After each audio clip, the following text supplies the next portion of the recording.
They say ghosts don't bleed. But the woman hiding in the fortress walls has been bleeding for 2 years. Knuckles scraped raw on stone, feet torn on splinters, survival carved into every scar. Leora Vance should be dead. Her family burned, her name erased. Instead, she chose to become something worse than a corpse, a shadow that breathes, watches, and remembers everything. Tonight, that choice shatters.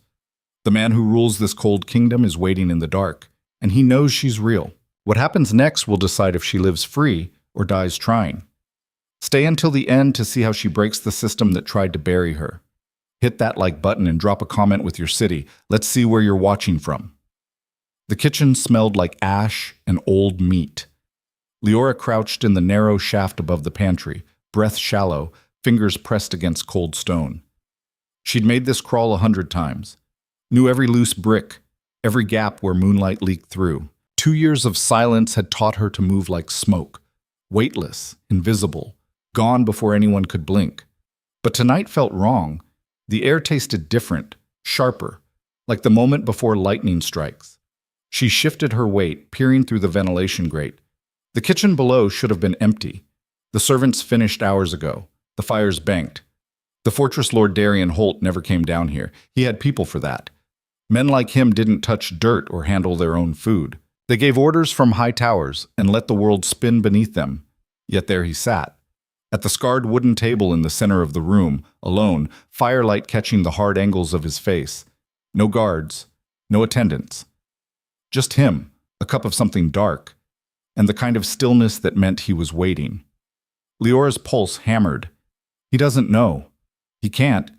She'd been so careful. 2 years without a single mistake. She stole only what wouldn't be missed. Heel ends of bread, watered-down soup, candle stubs burned too low to matter. She moved during shift changes, when the chaos of boots and voices covered the creak of old wood. She slept in the crawl spaces behind the chimneys where the warmth kept her alive through winter. She was a ghost. Ghosts didn't get caught. But Darian wasn't moving. He sat with his back to the door, shoulders loose, hands wrapped around that cup like he had all night, like he was comfortable. Certain. Leora's fingers curled against the stone. She should retreat, slip back through the passages, wait until dawn, try again tomorrow. That was the smart play. The safe one. But she was hungry. Not the dull ache she'd grown used to. This was the kind of hunger that hollowed you out, made your hands shake and your vision blur at the edges. She hadn't eaten in 3 days. The last raid on the larder had come up empty, and the winter stores were locked tighter than usual. If she didn't take something tonight, she'd be too weak to move by morning, and weak meant dead. She measured the distance, 12 feet to the pantry door, another 6 to the bread shelf. She could do it. Drop silent, grab, vanish. 30 seconds, maybe less. He wouldn't even turn around. Leora eased the grate open inch by inch until the gap was wide enough. The hinges didn't squeak. She'd oiled them months ago with fat stolen from the butcher's block. She slipped through, dropped to the floor in a crouch, knees absorbing the impact without sound. Darian didn't move. She froze, watching him, waiting for the shift in posture, the turn of his head. Nothing. Just the slow rise and fall of his shoulders as he breathed, the faint steam curling from his cup. He's tired, half asleep. Move. Leora darted toward the pantry, each step placed with the precision of a predator. Her bare feet made no noise on the stone. She reached the doorway, slipped inside, scanned the shelves. There. Half a loaf, wrapped in cloth. She grabbed it, tucked it under her arm, turned to leave. "You're faster than I expected."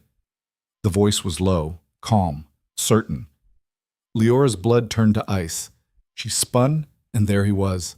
Darian Holt, standing in the pantry doorway, blocking her only exit. He hadn't rushed, hadn't called for guards. He just stood there, watching her with the kind of focus that stripped away every lie. "You can put that down," he said quietly, "or keep it. Doesn't matter to me." Leora's mind raced. Fight? Impossible. He was twice her size, trained, armed even without a blade. Run? Where? He was between her and the shaft. The only other way out was through the main kitchen, and that led straight into the heart of the fortress where his soldiers slept. "How long have you known?" Her voice came out raw, unused. She hadn't spoken to another human in 2 years. 3 months, Darian said. Give or take. The floor dropped out from under her. 3 months. All that time she'd thought herself invisible, and he'd been watching. Then why? Why didn't I drag you out sooner? He tilted his head, expression unreadable. Because I wanted to understand what you were. I'm nothing. Liar. The word hit like a slap. Lior's fingers tightened on the bread. I'm nobody. Just someone trying to survive. Nobody steals with that kind of precision, Darian countered. Nobody maps a fortress that well. You're not some desperate vagrant. You move like you were trained, like you understand this place better than the people who built it. What do you want? Leora hissed. The truth. I don't owe you that.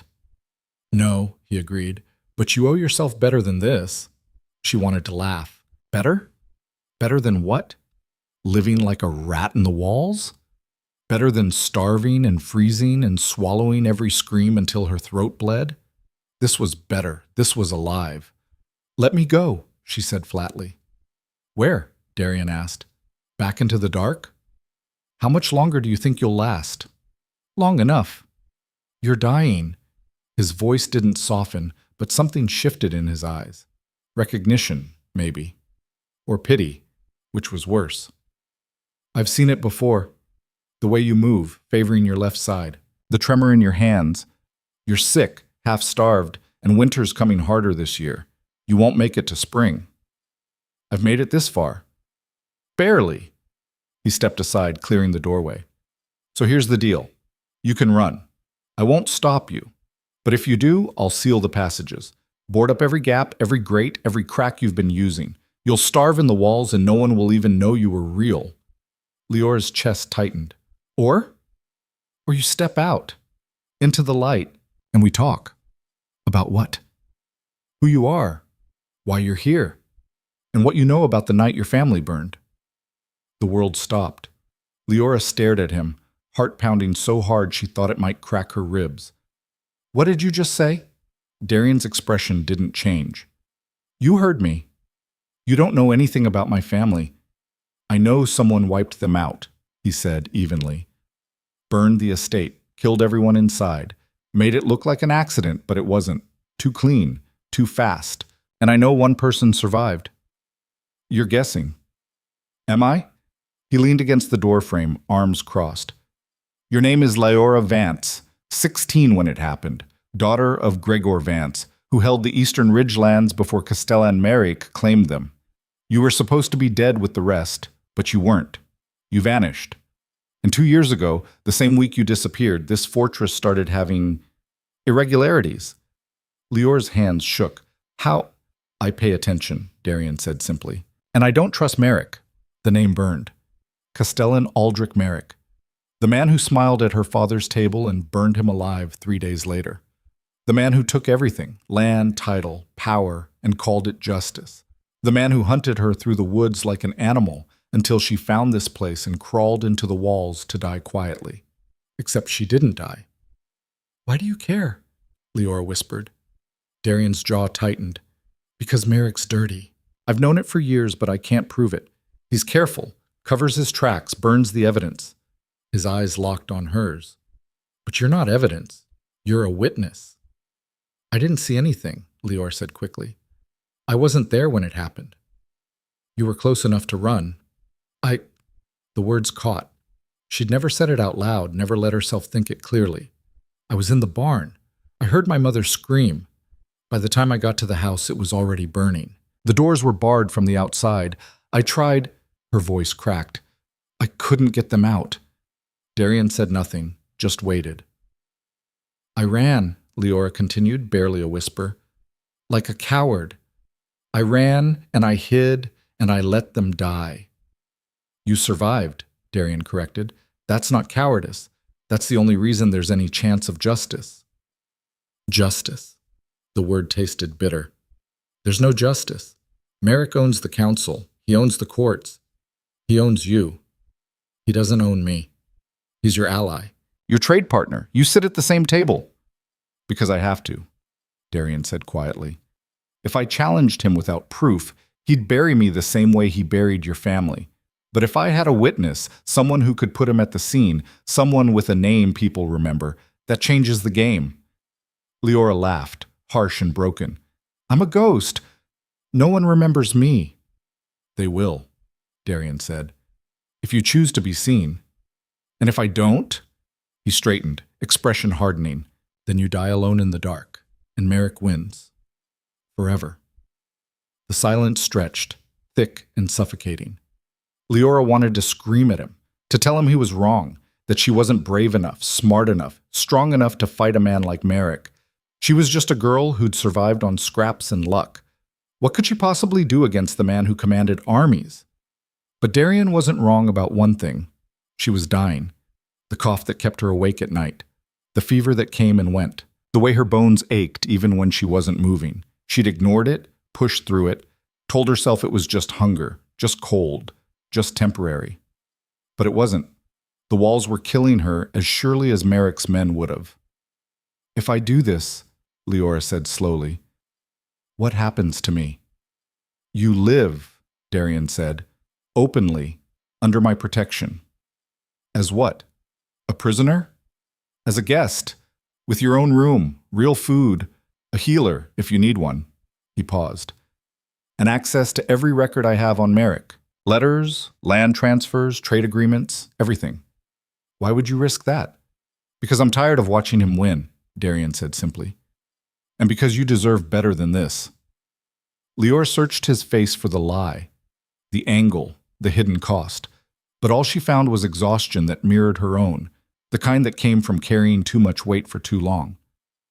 "What if I can't remember anything useful?" she asked. "Then we figure it out together." "What if I'm not who you think I am?"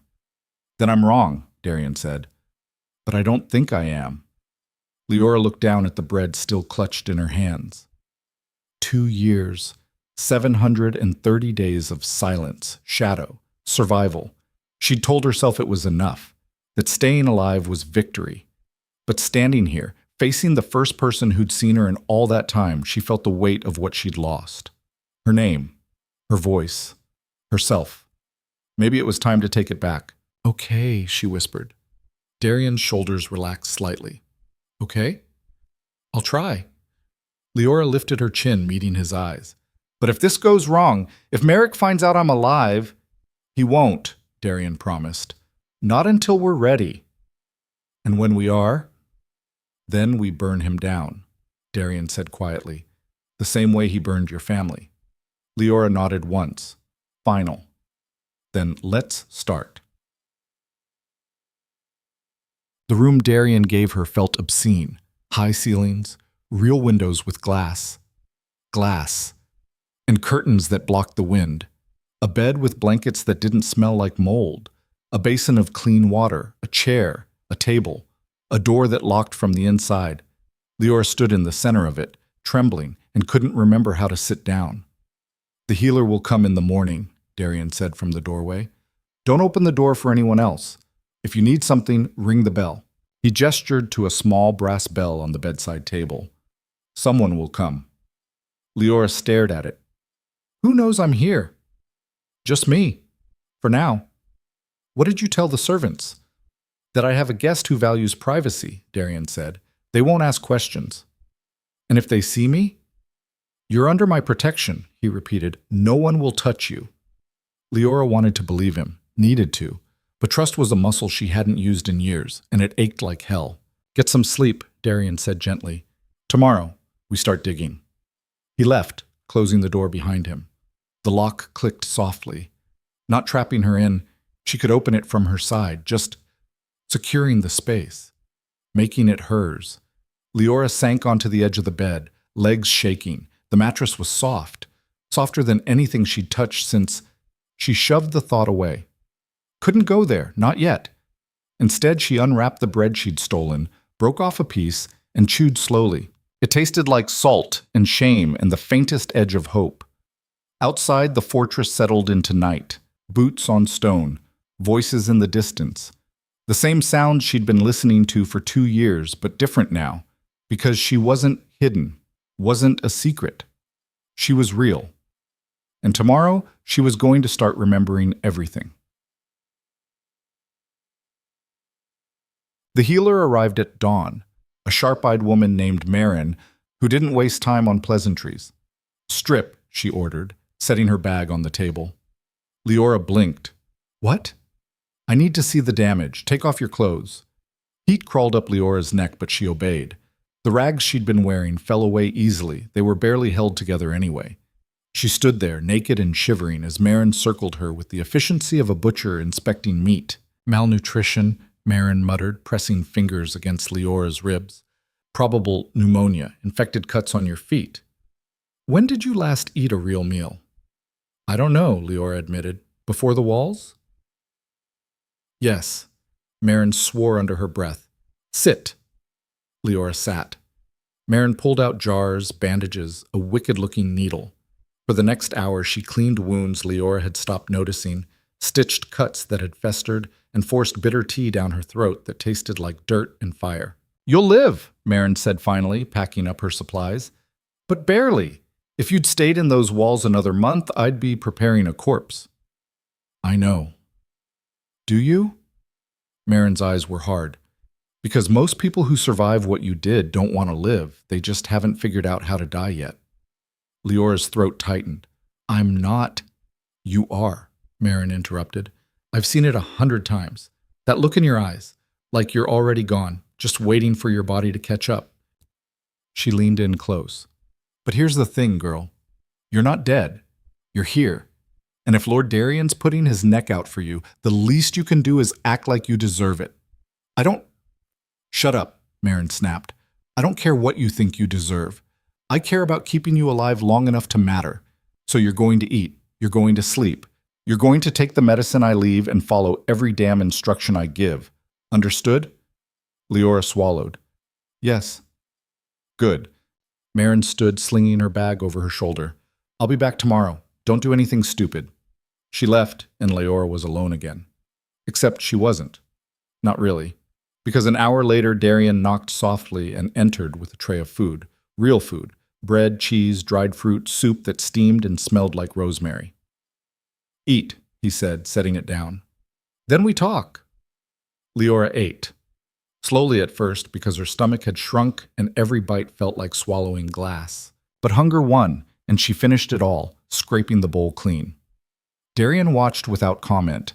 When she was done, he pulled a chair over and sat across from her, elbows on his knees, expression serious. "Tell me about the night it happened," he said. Leora's hands clenched. "I already did." "No. You told me you ran. I need details. What did you see? What did you hear? Who was there? I don't—" "Try." She closed her eyes, forcing herself back. To the barn, the smell of hay and horses. Her father's voice calling her name because dinner was ready. The way the light looked through the cracks in the wood. Golden, soft, safe. Then the scream. "My mother," Leora whispered. "She screamed once. Just once. I don't know. I thought maybe she'd hurt herself, burned her hand on the stove. Something small. But it wasn't."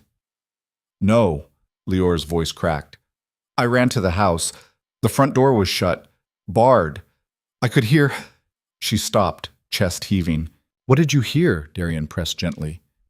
"Fire," Leora choked out. "Crackling. And voices. Men's voices. Laughing." Darien went very still. "How many?" "I don't know. 3? 4?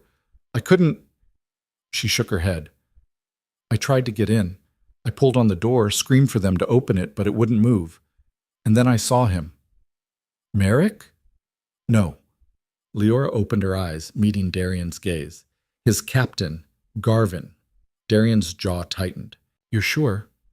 "I'd know that bastard anywhere," Leora said bitterly.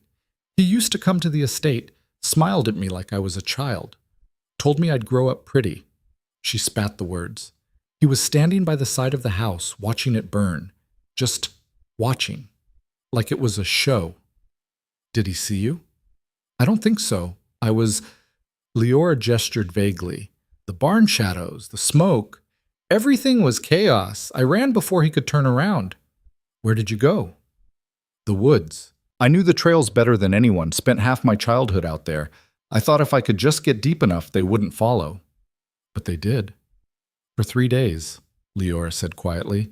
I could hear them, calling my name, promising they'd keep me safe if I came out.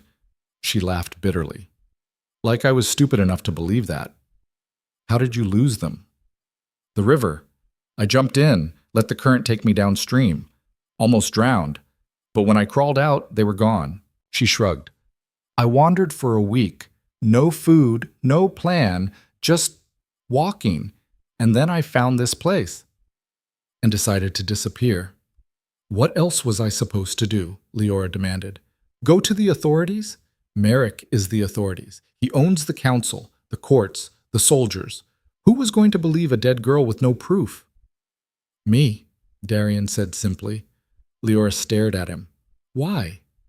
Because I've been looking for a reason to take Merrick down for 5 years, Darian said. And you just gave me one. I didn't see him there, Leora warned. Just Garvin.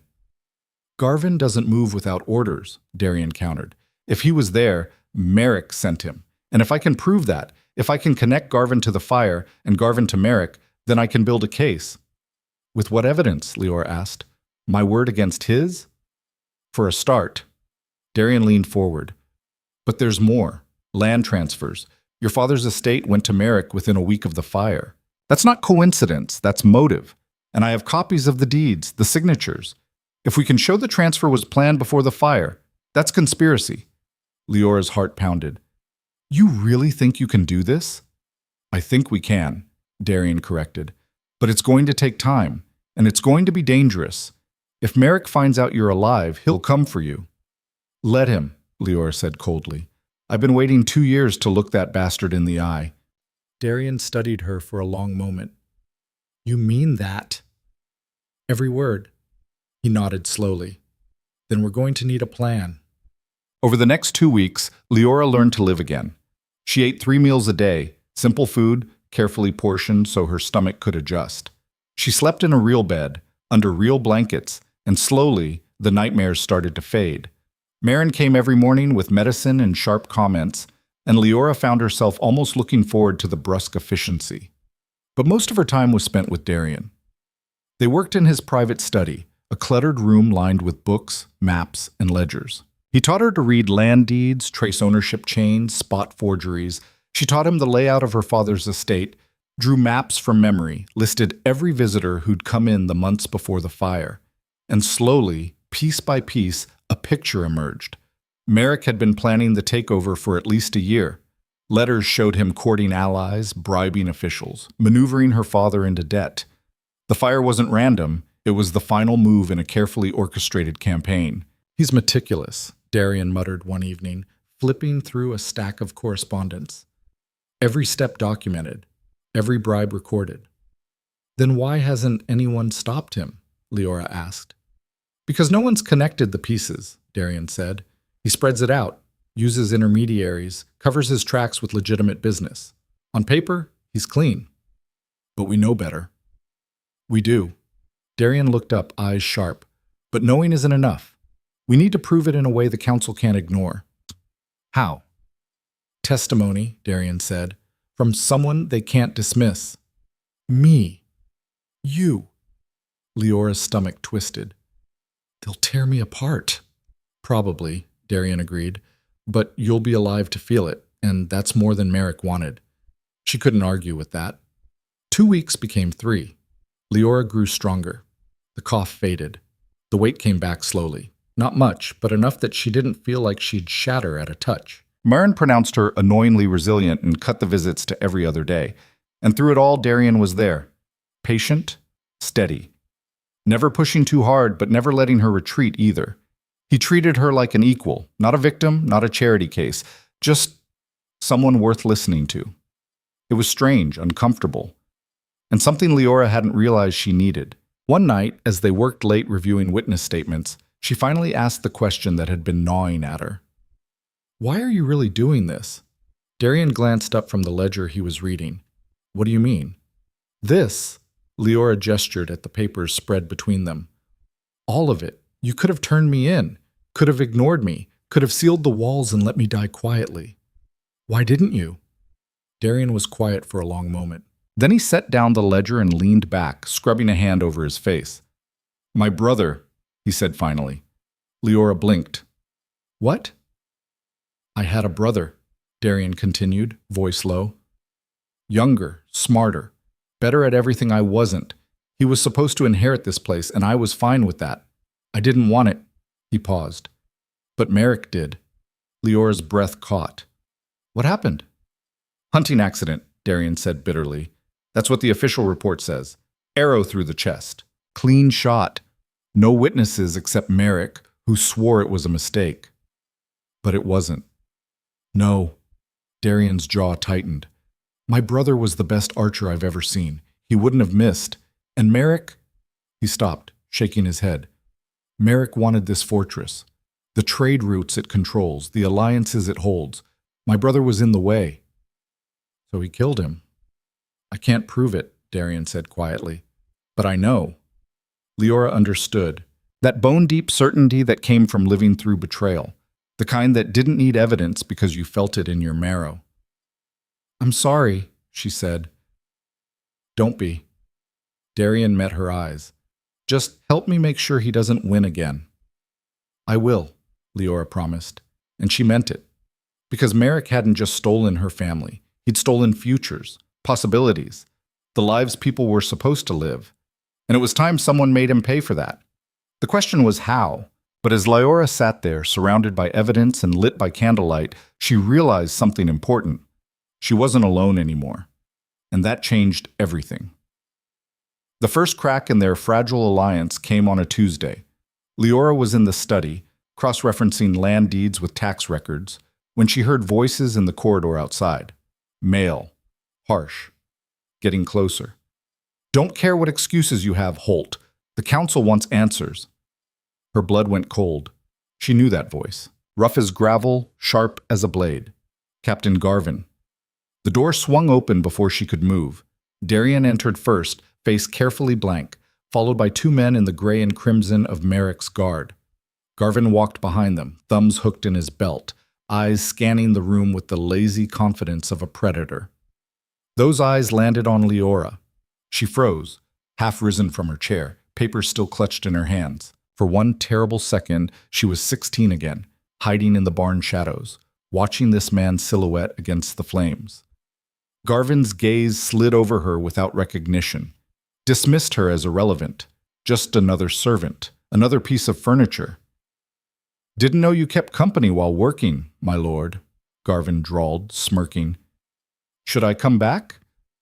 She's cataloging records, Darian said evenly. Nothing that concerns you. Everything in this fortress concerns me when Castellan Merrick sends me to check on his investments. Garvin moved deeper into the room, boots heavy on the wooden floor. You've been avoiding the council meetings. People are starting to wonder if you're still committed to our partnership. I've been managing my own lands, Darian replied. Something I'm entitled to do. Of course. Garvin picked up a ledger from the desk, flipped through it idly. Just seems strange is all. Locking yourself away, refusing visitors, acting like you've got something to hide. Leora's heart hammered. She kept her eyes down, fingers trembling against the papers.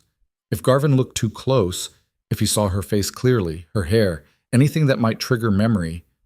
I have nothing to hide, Darian said coldly. But I also don't answer to Merrick's schedule. Careful, Holt.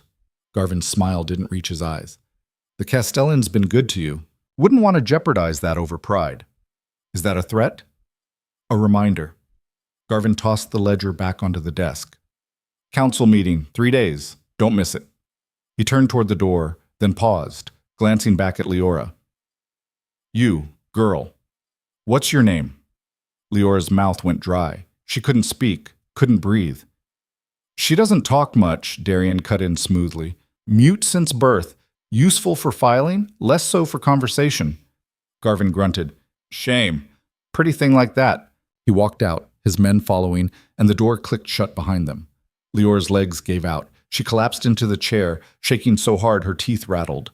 Darian crossed to her in 2 strides, crouching beside her. Breathe, he's gone. He didn't recognize me. Leora whispered. No. But he will. She looked up, eyes wide. If I go to the council, if I testify, he'll know. He'll remember. Good, Darian said quietly. Let him remember.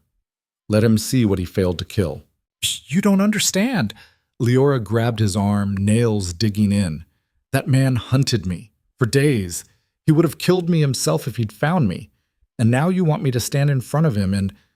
I want you to survive, Darian interrupted. And the only way to do that is to stop hiding. I'm not ready. You'll never be ready, Darian said bluntly. But that doesn't mean you're not capable. Leora pulled away, wrapping her arms around herself. What if I freeze? What if I can't speak? Then I'll speak for you. Darian stood, jaw set. But I don't think that's going to happen. I think when the time comes, you're going to look Garvin in the eye and tell him exactly what he did. Because you're stronger than he ever gave you credit for. Leora wanted to believe him. But strength felt like a myth, something other people had. Not girls who hid in walls and stole bread to survive. The council meeting, she said hoarsely. What happens there? Merrick will push for expanded trade rights, access to routes I control. He's been angling for it for months. Darian's expression darkened. If he gets it, he'll have unchecked power over half the region. No oversight, no limits. And you're going to oppose him. I have to. He'll destroy you. He'll try, Darian agreed. But this time I won't be alone. Leora understood. This was the moment, the choice. She could retreat back into the shadows, let Darian fight this battle solo and probably lose. Or she could step forward, risk everything, become visible again. The girl she'd been would have hidden, but that girl was dead, burned up in the same fire that took her family. What do you need me to do? Leora asked quietly. Darian's eyes softened. Keep digging.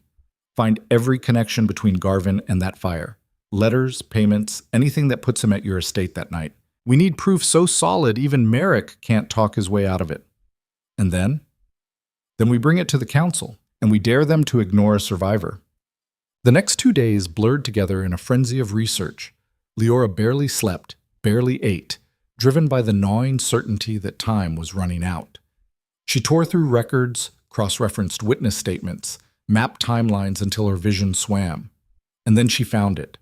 A requisition order, dated 3 days before the fire, signed by Garvin, requesting oil, rope, and incendiary powder, materials supposedly needed for routine fortress maintenance. But the quantities were wrong. Too much for maintenance. Exactly right for arson. Leora's hands shook as she carried the document to Darian's quarters. It was late, past midnight, but light still glowed beneath his door. She knocked softly. Come. She entered. Darian sat at his desk, shirtless, a bandage wrapped around his ribs. Blood seeped through the linen. Leora stopped short. What happened? Training accident, Darian said dismissively. Nothing serious. You're bleeding. I've had worse. He gestured to the paper in her hand. What did you find?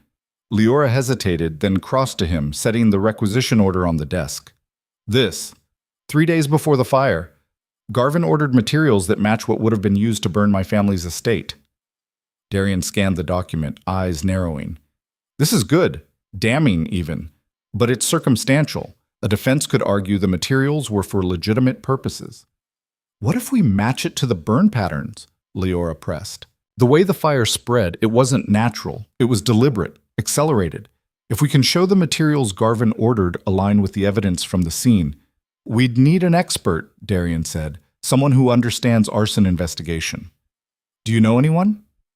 Maybe. Darian leaned back, wincing. There's a fire warden in the Southern District, used to work for the Crown. If I can get him to examine the evidence, do it, Leora said firmly. Whatever it takes. Darian studied her.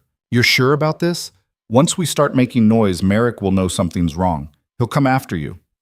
Let him, Leora said, echoing her earlier words.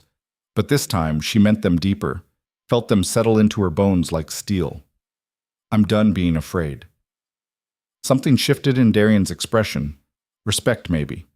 Or recognition. All right, I'll send for the warden tomorrow, but in the meantime, he gestured to the bandage. Help me with this. Marin's not due until morning, and I can't reach it properly. Leora swallowed. I'm not a healer. You've got hands. That's all I need. She moved closer, fingers trembling as she unwrapped the bloodied linen. The wound beneath was ugly, a jagged gash across his ribs still oozing, not from training, from a blade. Who did this? Leora asked quietly. Doesn't matter. It does if someone's trying to kill you. Darian met her eyes. Merrick's people are getting nervous. They know I'm digging into things I shouldn't. This was a warning. You need to report it. To who? The council Merrick controls? Darian laughed bitterly. I report this. I look weak, like I can't handle my own security. That's exactly what he wants. Leora grabbed a clean cloth, pressed it against the wound. Darian hissed, but didn't pull away. So what do you do? Keep moving forward, Darian said through gritted teeth, and hope I'm faster than he is. They worked in silence, Leora cleaning and rebandaging the injury with shaking hands. Darian didn't flinch, didn't complain, just watched her with an intensity that made her skin prickle. Why are you really doing this? Leora asked again, softer this time. And don't say it's about your brother. There's more. Darian was quiet for a long moment, then, because I'm tired of watching people disappear. My brother. Your family. Dozens of others who got in Merrick's way. Someone has to stand up. If not me, then who? You could die. Probably, Darian agreed, but at least I'll die swinging. Leora tied off the bandage, fingers lingering against his skin. You're insane.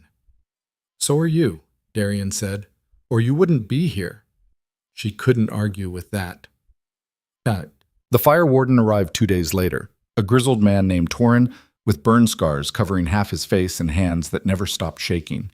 He didn't ask questions, just examined the requisition order, listened to Leora's description of the fire, and nodded grimly. Accelerant burn, he said flatly. No question. The pattern you're describing, fast spread, concentrated heat, structural collapse, that's not accidental. Someone knew what they were doing. Can you testify to that? Darian asked. Torin hesitated. In front of who? The regional council. The warden's scarred face twisted. You're asking me to call out arson in front of the people who probably ordered it? I'm asking you to tell the truth, Darian said evenly. And yes, I know that's dangerous, but if we don't stop this, it'll keep happening. Torin looked at Leora, really looked at her, saw the faded scars, the hollow eyes, the weight of survival carved into every line of her face. You were there, he said. Not a question. Yes, Leora whispered. How old were you? 16, Torin swore softly. Then he straightened, decision made. I'll testify. But if this goes south, I'm taking you both with me. Fair enough, Darian said. They spent the next hours going over every detail. Torin sketched burn patterns, calculated accelerant ratios, cross-referenced the materials Garvin had ordered with the evidence. By the time he left, they had something ironclad. Not just suspicion, proof, but proof meant nothing if they couldn't get it heard. The council meeting loomed 3 days away. Darian spent those days in frantic preparation, drafting arguments, lining up allies, bracing for the fight of his life. Leora helped where she could, but mostly she just tried not to fall apart. Because the closer they got to the meeting, the more real it became. She was going to face Garvin, face Merrick, face the men who'd murdered her family and walk away smiling. The night before the council meeting, Leora couldn't sleep. She paced her room, heart racing, palms slick with sweat. Every creak of the fortress sounded like footsteps. Every shadow looked like Garvin's silhouette. A soft knock interrupted her spiral. It's me, Darian called through the door. Leora opened it. Darian stood there in simple clothes, no armor, no weapons, just a man who looked as exhausted as she felt. Can't sleep either? He asked. No. Mind if I come in? Leora stepped aside. Darian entered, closing the door behind him, and for a moment they just stood there in the candlelight, two people on the edge of something terrible. I'm scared, Leora admitted. Good, Darian said. Fear means you're paying attention. What if I mess this up? What if I freeze or say the wrong thing? Or... Then I'll be there, Darian interrupted. right beside you, and if you fall, I'll catch you." "You can't promise that." "I just did." Leora's throat tightened. "Why do you believe in me so much?" Darian moved closer, close enough that she could see the exhaustion etched into his face, the worry he tried to hide. "Because you survived 2 years in the walls of this place, and that takes more strength than most people will ever know. Because you didn't give up even when you had every reason to, and because when I look at you I don't see a victim, I see someone who refuses to stay dead." Leora's breath hitched. "I don't feel strong." "You don't have to feel it," Darian said quietly. "You just have to do it." The words settled over her like a mantle, heavy, uncomfortable, but somehow right. "What happens tomorrow?" Leora asked. "We walk into that council chamber," Darian said. "We lay out the evidence, we name names, and we watch Merrick try to wriggle out of it." "And if he succeeds? Then we try again," Darian said simply. "And again. Until he runs out of lies or we run out of breath." Leora searched his face. "You really think we can win this?" "I think we have to try," Darian said. "Because if we don't, people like Merrick win forever. And I'm not willing to live in that world." Neither was Leora. She stepped forward, closing the distance between them, and did something reckless. Something the old Leora, the ghost in the walls, would never have dared.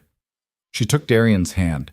His fingers closed around hers, warm and solid and real, anchoring her, reminding her she wasn't alone in this.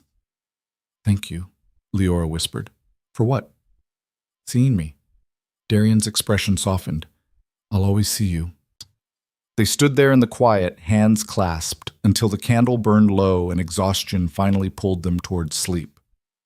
Darian left, but his words stayed, wrapped around Leora like armor as she climbed into bed and closed her eyes.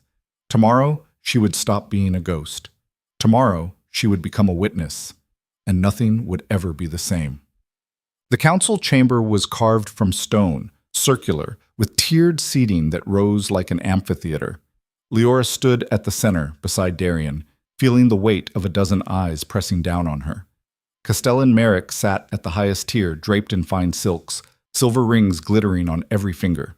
He looked like a king, smiled like one too, benevolent, untouchable, utterly secure in his power. Garvin stood behind him, arms crossed, watching Leora with the blank indifference of a man who didn't recognize his own crimes.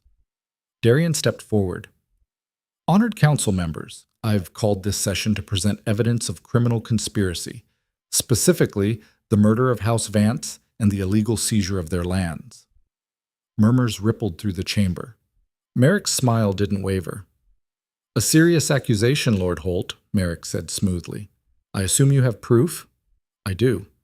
Darian gestured to Torin, who stepped forward with the requisition order.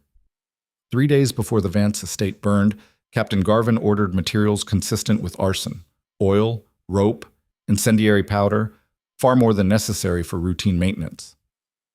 Torin laid out the documents, explaining the burn patterns, the accelerant ratios, the deliberate nature of the fire.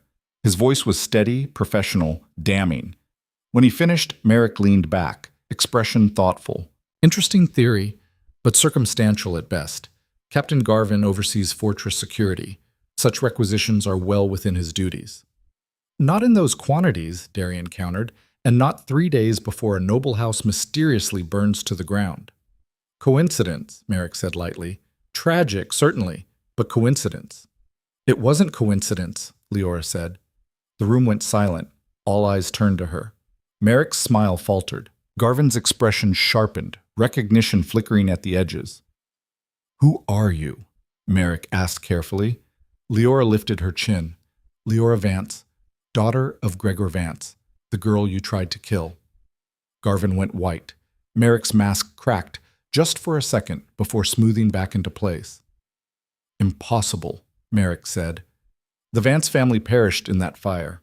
No survivors." "Wrong," Leora said coldly. "I survived, I ran, and I watched your captain stand outside my home while it burned with my family trapped inside." "You're mistaken," Garvin said quickly. "I was nowhere near—" "Liar," Leora turned on him, fury rising like a tidal wave. "I saw you standing by the east wall, watching, smiling. You called out to the men inside, told them to make sure the doors stayed barred." Garvin's jaw clenched. You're inventing. I heard your voice. Leora cut him off. The same voice that hunted me through the woods for 3 days. The same voice that promised to keep me safe if I came out. Did you think I'd forget? The chamber erupted. Council members shouting questions, demanding answers, turning on each other in confusion. Merrick held up a hand, silencing them with practiced authority. This is absurd, Merrick said smoothly. A girl appears after 2 years, makes wild accusations with no corroboration, and we're expected to believe she has corroboration, Darian interrupted. The requisition order, the burn patterns, and the land transfer you pushed through days after the fire, claiming the Vance estate as payment for debts that didn't exist. Those debts were legitimate. Show me the records, Darian demanded. Prove it. Merrick's smile turned cold. I don't answer to you, Holt. You answer to this council, Darian shot back. And right now they're listening to a survivor tell them you murdered her family for land. So unless you've got proof otherwise, I suggest you start explaining. The council members shifted, uncomfortable. This was going off script. Merrick's control was slipping, and they could feel it. Merrick stood, drawing himself to full height. This is a farce. A desperate attempt by Lord Holt to undermine my authority. The girl is clearly disturbed. 2 years living in hiding would break anyone. Her testimony is worthless. Is it? Leora stepped forward, voice shaking but steady. Because I can describe every detail of that night. The smell of the smoke, the sound of my mother's scream, the way your captain smiled while my family burned alive. If I'm lying, how do I know that? Lucky guesses, Merrick said dismissively. Or stories you heard secondhand.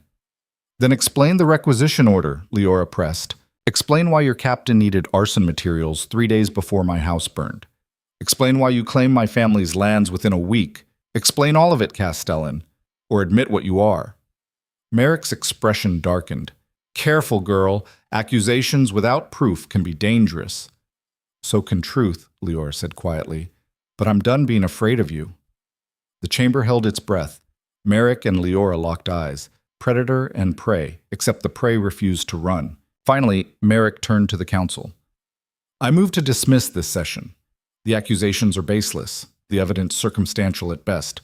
We're wasting time on the fantasies of a traumatized child. Seconded, one of Merrick's allies called out, but before the vote could be taken, another voice cut through. I object. A council member stood, a weathered woman named Kael, who controlled the northern trade routes. The girl's testimony deserves investigation. If there's even a chance Castellan Merrick acted improperly, we're obligated to pursue it. Agreed, another member said. Then another. Voices piling up, breaking Merrick's stranglehold. Merrick's face went stony. This is absurd. This is justice, Kyle interrupted. Or it should be. I move to launch a formal inquiry into the Vance estate fire and subsequent land transfer. All in favor? Hands rose. Not all of them, but enough. Merrick's empire cracked. He stood there, fury radiating off him in waves. And for the first time, Leora saw what lay beneath the silk and smiles.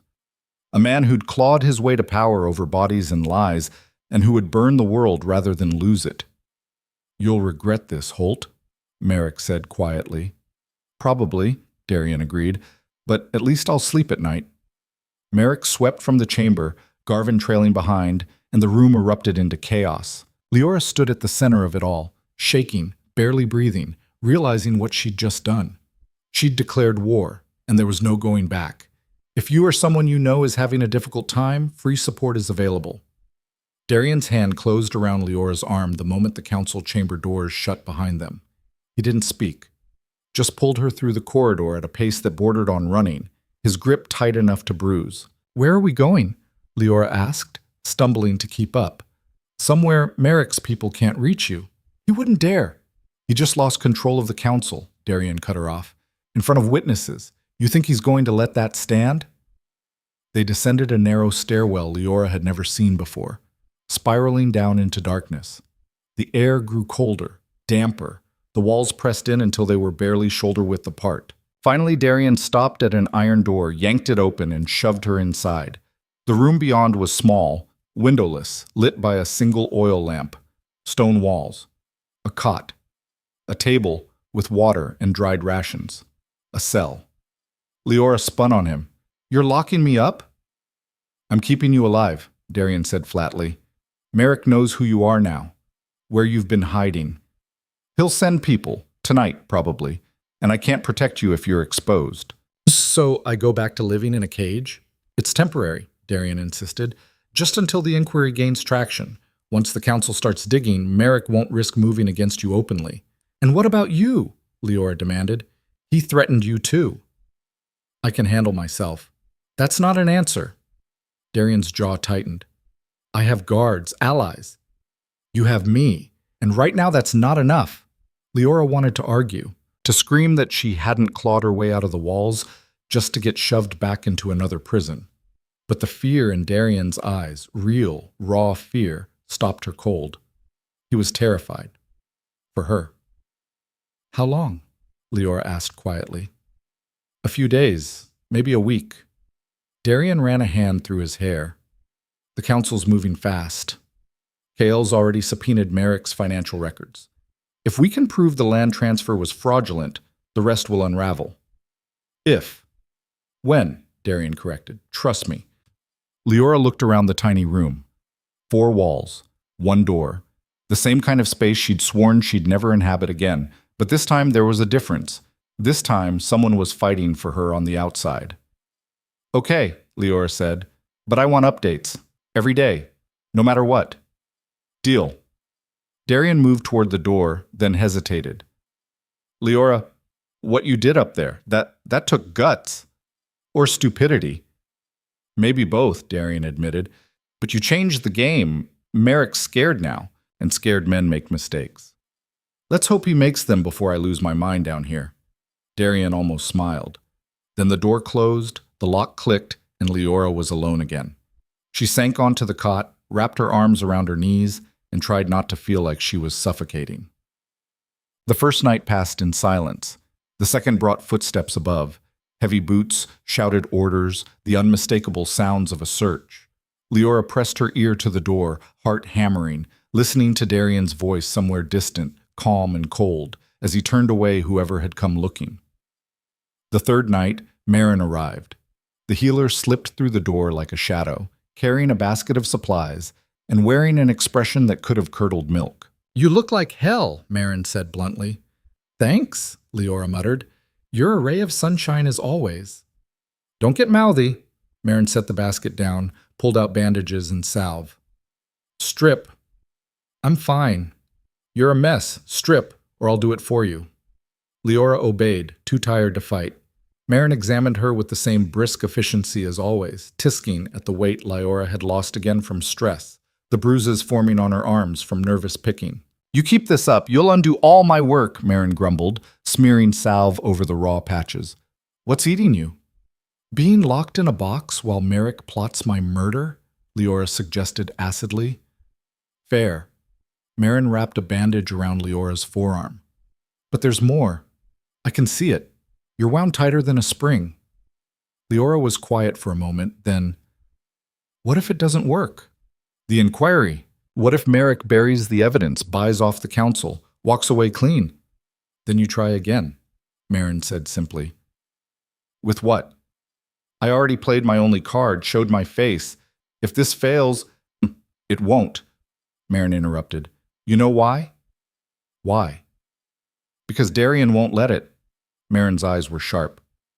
That man's been carrying guilt over his brother for 5 years. He sees you as a second chance. He'll burn this whole fortress down before he lets Merrick win again.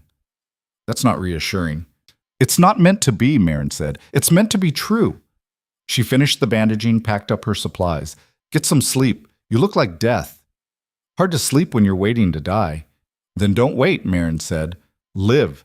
Even down here, especially down here. She moved toward the door, then paused. One more thing. Darian wanted me to tell you, the inquiry's moving faster than expected. They found discrepancies in Merrick's ledgers, big ones. Leora's breath caught. How big? Big enough that 3 council members are calling for a formal trial. Marin smiled grimly. Your testimony rattled cages. Now the rats are jumping ship. Hope flared, bright and painful. When?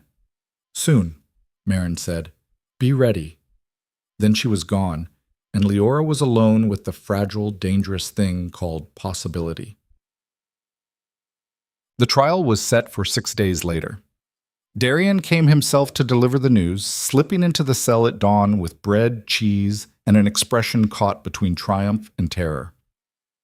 "It's happening," he said without preamble. "Full council trial, public testimony. Merrick's fighting it, but Cale's got enough votes to force it through." Leora sat up, heart racing. "What do they have?" "Financial records showing Merrick paid off your father's supposed debts with money that didn't exist. Forged documents. Witness testimony from servants who saw Garvin at your estate the night of the fire." Darian's eyes gleamed. "They're building a case that's airtight. And Merrick? Screaming conspiracy, claiming we fabricated evidence, threatening everyone who's turned on him." Darian leaned against the wall. "He's desperate, which makes him dangerous." "More dangerous than before?"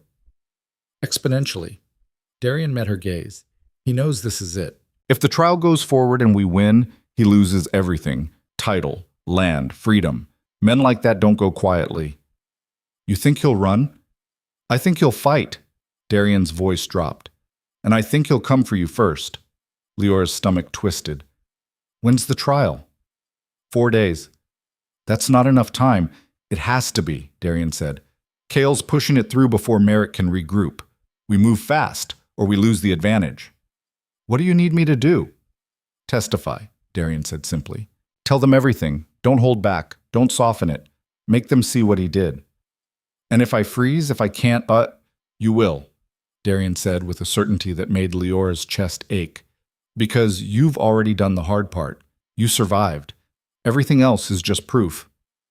Leora wanted to believe him, but the thought of standing in front of the council again, this time with Merrick's full fury focused on her, made her skin crawl. "What about security?" she asked. "You said yourself he's desperate." "I've tripled the guards. No one gets near you without my permission." Darian's expression hardened. "And if anyone tries, they'll regret it. You can't watch me every second. Watch me." The conviction in his voice was absolute, unshakable. And for the first time since this nightmare began, Leora felt something shift inside her. Not hope, exactly, but the absence of despair, which was close enough. The 4th day arrived too fast.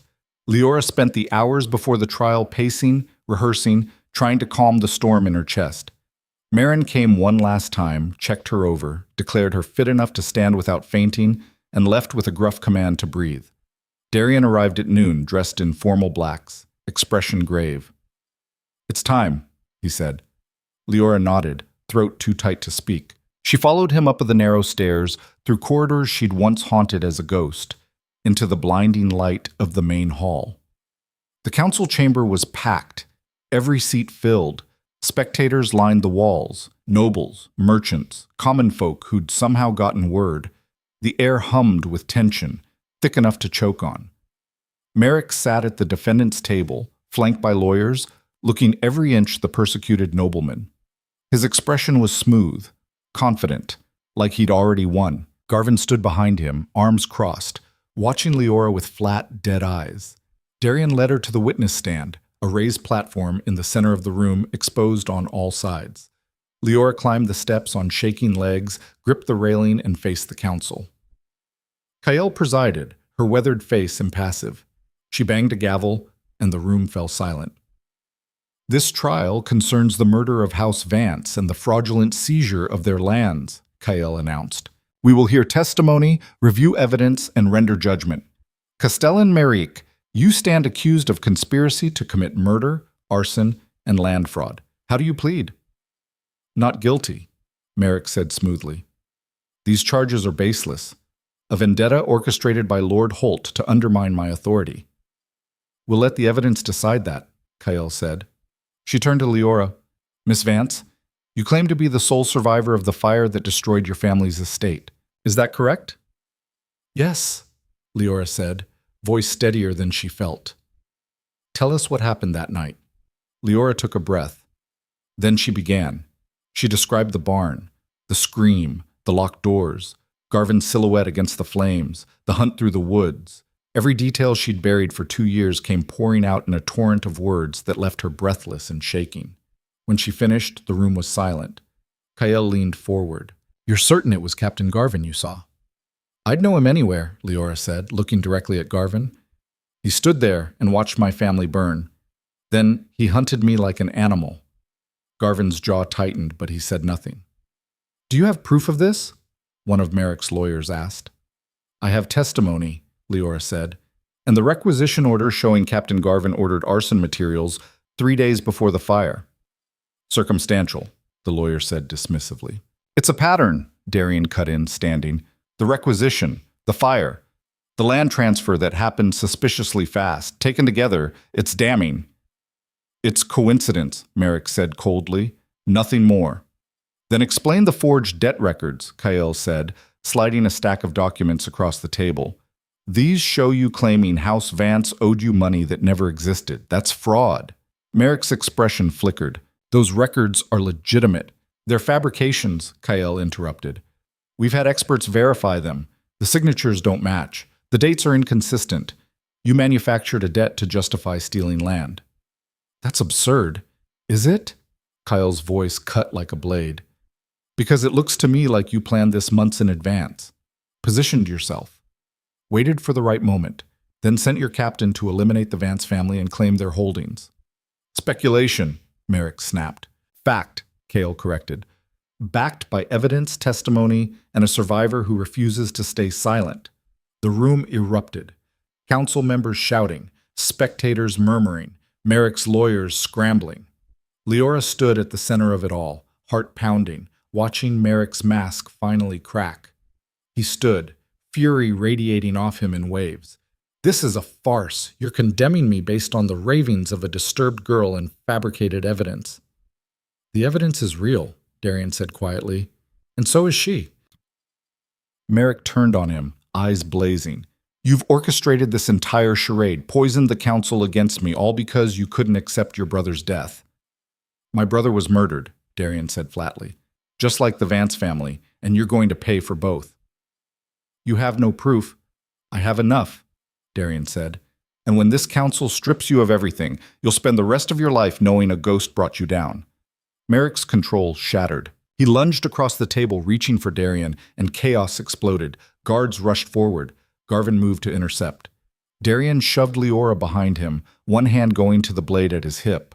The chamber descended into shouting, bodies colliding, the veneer of civilization ripping away to reveal the violence underneath. And then a voice cut through the madness. Enough! Cale stood, gavel raised, face thunderous. Guards, restrain the Castellan, now!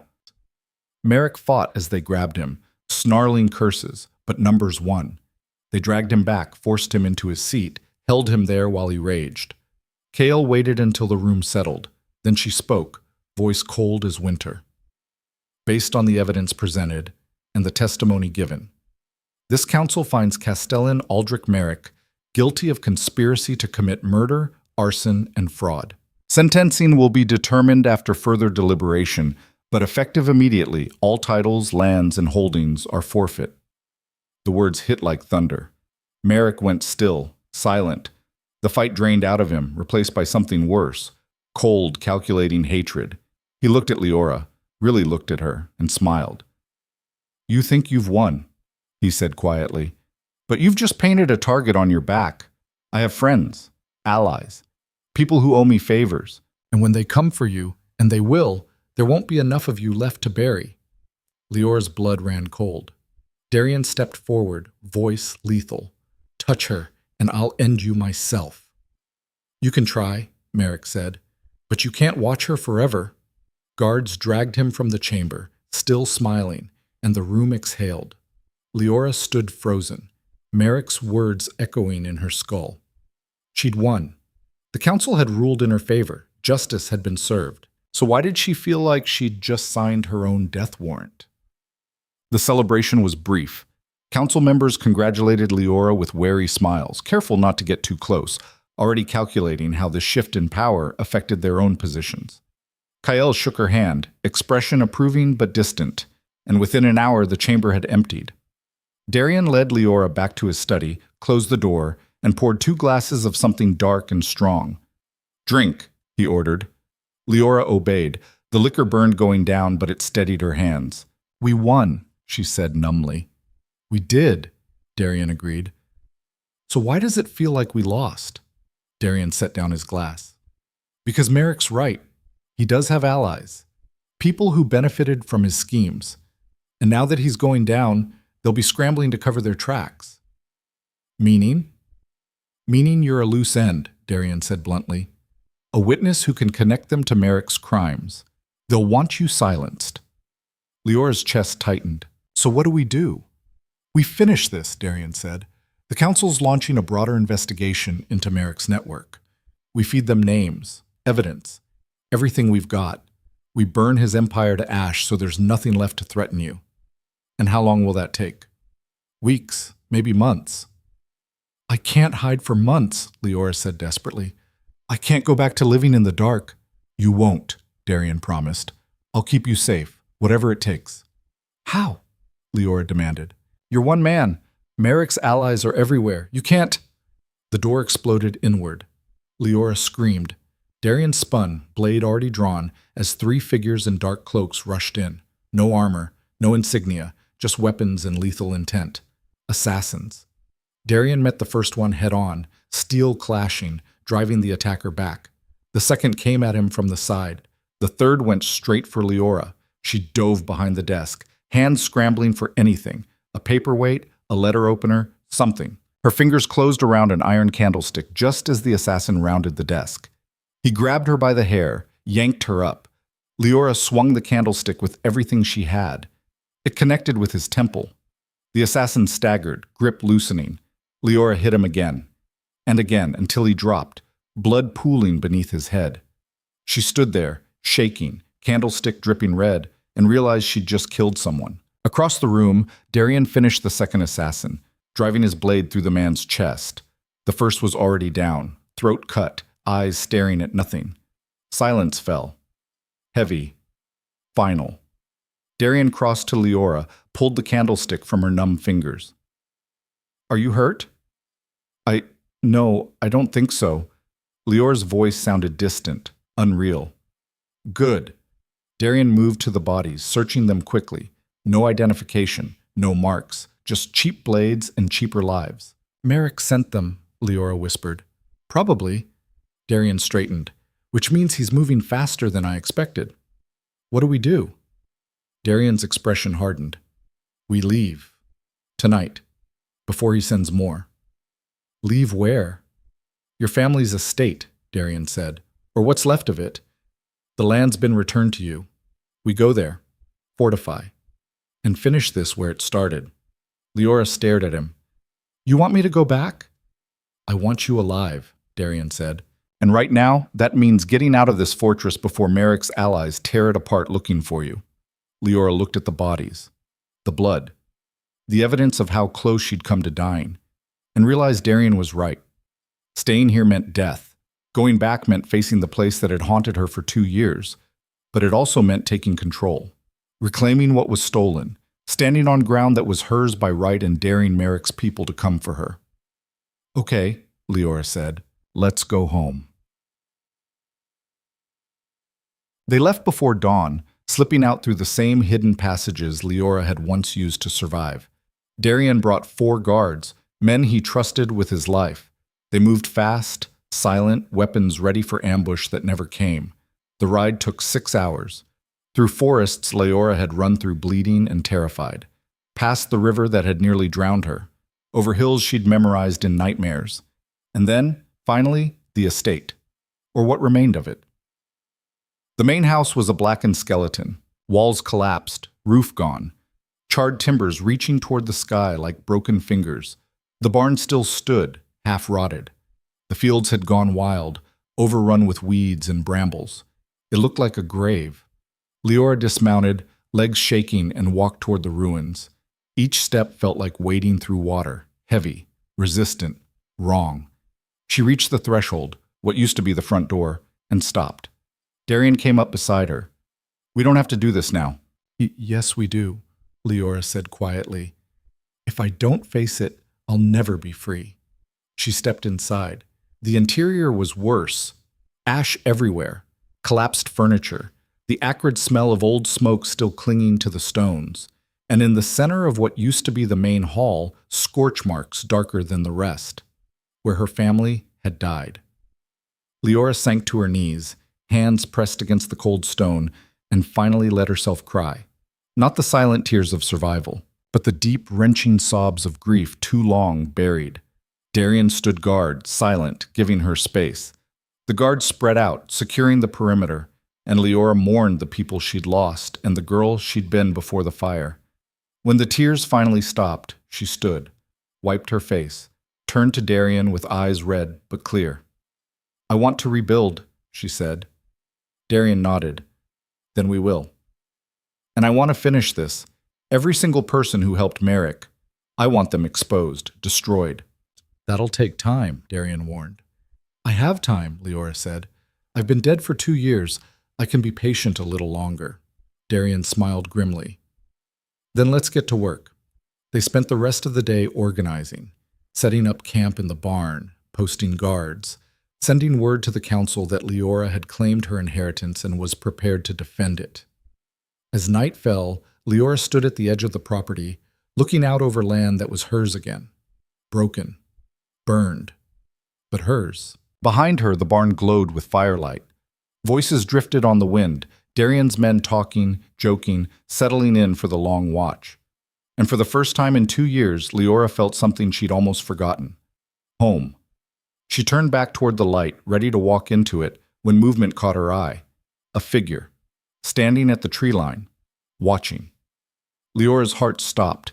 She reached for the knife Darian had given her, fingers closing around the hilt. The figure didn't move, just stood there, waiting. Then it stepped forward into the moonlight, and Leora's world tilted. Because the face staring back at her was impossible. It was her brother, Kyle Vance, who died in the fire, who she'd mourned for 2 years. Alive. The knife fell from Leora's hand. She stood frozen, every muscle locked, staring at the impossible figure emerging from the shadows. Tall, lean, moving with the same careful grace she remembered from childhood, the way Kyle used to cross the estate grounds, always watching, always thinking 3 steps ahead. But Kyle was dead. She'd seen the records, the death count. 5 bodies recovered from the fire, her parents, 2 servants, and her brother. "Leora," the figure said, and the voice cracked something open inside her chest. It was him. "No," she whispered. "You're not real. You're alive." Kale stepped closer, hands raised, palms out, non-threatening. "I'm alive. I know this is... I can't imagine what you're... Stay back!" Leora's voice broke. Behind her she heard movement. Darian and the guards rushing from the barn, weapons drawn. Kyle stopped, eyes locked on his sister. In the moonlight, Leora could see the changes. He was older, harder. A scar ran from his left eyebrow to his hairline. His clothes were travel-worn, weapons hung at his belt, and his eyes carried the weight of someone who'd seen too much. But it was him. "Leora, I need you to listen," Kyle said urgently. "I don't have much time. Merrick's people are hunting me, and if they find me here, what the hell is going on?" Darian appeared at Leora's side, blade drawn, positioning himself between her and the stranger. "That's my brother," Leora said numbly. Darian's eyes widened. "That's impossible. The records were falsified," Kyle interrupted. "I wasn't in the house when it burned. I was in the southern fields, checking fence lines. By the time I saw the smoke, it was too late." His voice cracked. "I tried to get in, tried to save them, but the doors were barred," Leora finished, throat tight. "I know, I was there too." Kale's eyes snapped to hers, shock and relief and grief colliding. "You survived." "Barely. I looked for you," Kale said desperately. "For weeks. I searched every inch of these woods, called your name until my voice gave out. I thought..." He stopped, jaw clenching. "I thought you died in the fire with the rest." "I ran," Leora said. "I hid." "Smart." Kale's expression softened. "Smarter than me. I tried to go to the authorities, demanded an investigation, but Merrick had already spun his story. Tragic accident, no survivors, unfortunate but unavoidable. The council accepted it without question. Because he owned them, Darian said. Most of them, Kale agreed, eyes shifting to Darian. You're Holt, the one who's been pushing the inquiry. I am. Then you've made powerful enemies. Kyle looked back at Leora. Both of you have. That's why I'm here, to warn you. Warn us about what? Leora asked. Merrick's not working alone, Kale said. He never was. There's a network, nobles, merchants, officials, all profiting from his schemes. When you exposed him, you exposed them too, and they're not going to let that stand. We know, Darian said grimly. We've already survived one assassination attempt. There'll be more, Kale warned. I've been tracking Merrick's operations for 2 years, following his supply chains, mapping his allies. He's got reach you wouldn't believe, people in positions you'd never suspect. Then help us prove it, Leora said. You've been gathering evidence. Give it to us. We'll take it to the council. Kale shook his head. The council's compromised. Half the members are in Merrick's pocket. You bring evidence to them, it'll disappear before it sees daylight. Not anymore, Darian countered. Merrick's been stripped of his titles. His protection's gone. The council's scrambling to distance themselves. For now, Kyle said. But the moment the pressure eases, they'll close ranks, protect their own. You need leverage that can't be buried. What kind of leverage? Leora asked. Kale reached into his coat, pulled out a leather satchel, and tossed it to Darian. That. 2 years of documentation. Names, transactions, proof of bribes, extortion, murder for hire. Everything Merrick and his allies have done, laid out in detail. Darian opened the satchel, scanned the contents, and went still. This is enough to bring down a dozen nobles, Kale finished. Maybe more. But you have to move fast. Merrick's allies know I have this. They've been hunting me for months. If they find out I'm here, a shout cut through the night. Then another. Torches flared at the edge of the property, moving fast, spreading out in a search pattern. Kale swore. They followed me. How many? Darian demanded. 20, maybe more. Kale drew his sword. You need to get Leora out of here, now. I'm not leaving, Leora said. You don't have a choice. This is my land, Leora cut him off, voice hard as iron. I'm not running anymore. Kale looked at her, really looked, and something in his expression shifted. Recognition, maybe, or pride. You've changed. I've survived, Leora corrected. There's a difference. Darian grabbed her arm. Leora, listen to me. There's too many. We can't hold them off. Then we don't hold them, Leora said. We trap them. Both men stared at her. The barn, Leora continued, mind racing. It's the only structure still standing. They'll think we're holed up inside. We let them surround it, then we hit them from behind. That's suicide, Kyle said.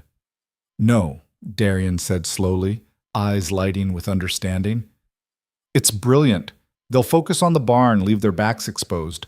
We circle around, cut them down before they realize we're not inside. It's still a risk, Kyle argued. Everything's a risk, Leora said, but I'm done letting Merrick's people dictate the terms. She turned to Darian. Can your guards pull it off? If we move fast. Darian raised his voice, calling to the men posted around the property. Fall back to the tree line. Defensive positions. Make them think we're retreating. The guards obeyed instantly, melting into the shadows. Leora grabbed the satchel from Darian, clutched it to her chest. This goes somewhere safe. If we don't make it, we'll make it, Darian said firmly. But if we don't, Leora insisted, someone needs to know what's in here. Kale held out his hand. Give it to me. I'll get it to Kyle, the council member, not me. She's the only one I trust. You're staying to fight, Leora said, not a question. You're my sister, Kyle said simply. Where else would I be? Leora's throat tightened. She shoved the satchel into his hands. Then don't die. I just got you back. Same to you. Kale slung the satchel over his shoulder, checked his weapons. Let's end this. They moved, fast and silent, spreading out through the underbrush as the torches closed in. Leora's heart hammered against her ribs, but her hands were steady. 2 years of hiding had taught her to move like smoke. Now she'd use that skill to strike instead of flee. The attackers reached the barn exactly as predicted. 23 men, all armed, all wearing the unmarked leathers of hired killers. They surrounded the structure, torches held high, shouting for Leora to surrender. When no answer came, they moved in. That's when Darian gave the signal. A sharp whistle. Then chaos. Leora and the others hit the attackers from behind, blades flashing in the torchlight. The element of surprise was total. Half the men went down before they even knew they were under attack. The rest turned, scrambling to defend, but it was too late. Darian fought like something feral, cutting through them with brutal efficiency.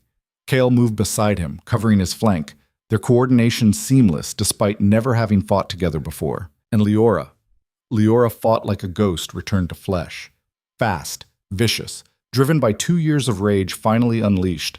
She ducked a wild swing, drove her knife into the attacker's side, yanked it free, and kept moving.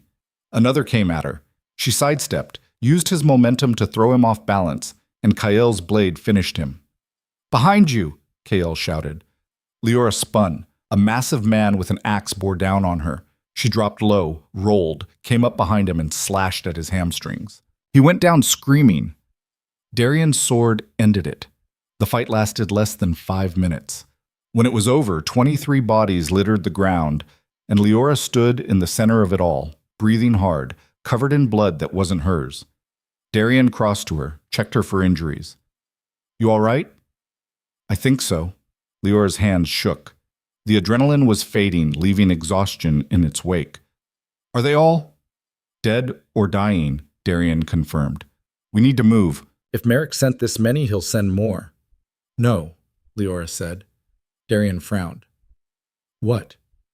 "No more running," Leora repeated. "We're staying, right here, on my land." "Leora." "This is where it started," Leora said fiercely. "This is where it ends. We fortify, we dig in, and we dare them to come." Kael stepped forward. "She's right. Strategically, this is defensible. High ground, clear sightlines, and it sends a message." "What message?" Darian asked. "That we're not afraid," Leora said. "That we're done hiding. That if they want to finish what they started, they'll have to do it in the light." Darian studied her, then slowly nodded. "All right. We stay. But we do it smart. Fortifications. Watch rotations. And we send word to Kael, the council member. Get her reinforcements moving." "I'll take the satchel to her personally," Kael said. "If I leave now, I can reach her by dawn." "Too dangerous," Leora protested. "Less dangerous than keeping it here," Kael countered. "This evidence needs to get out. Even if we don't survive, it has to." Leora hated it, but he was right. "Go fast, come back faster." Kael pulled her into a brief, fierce hug. "I will.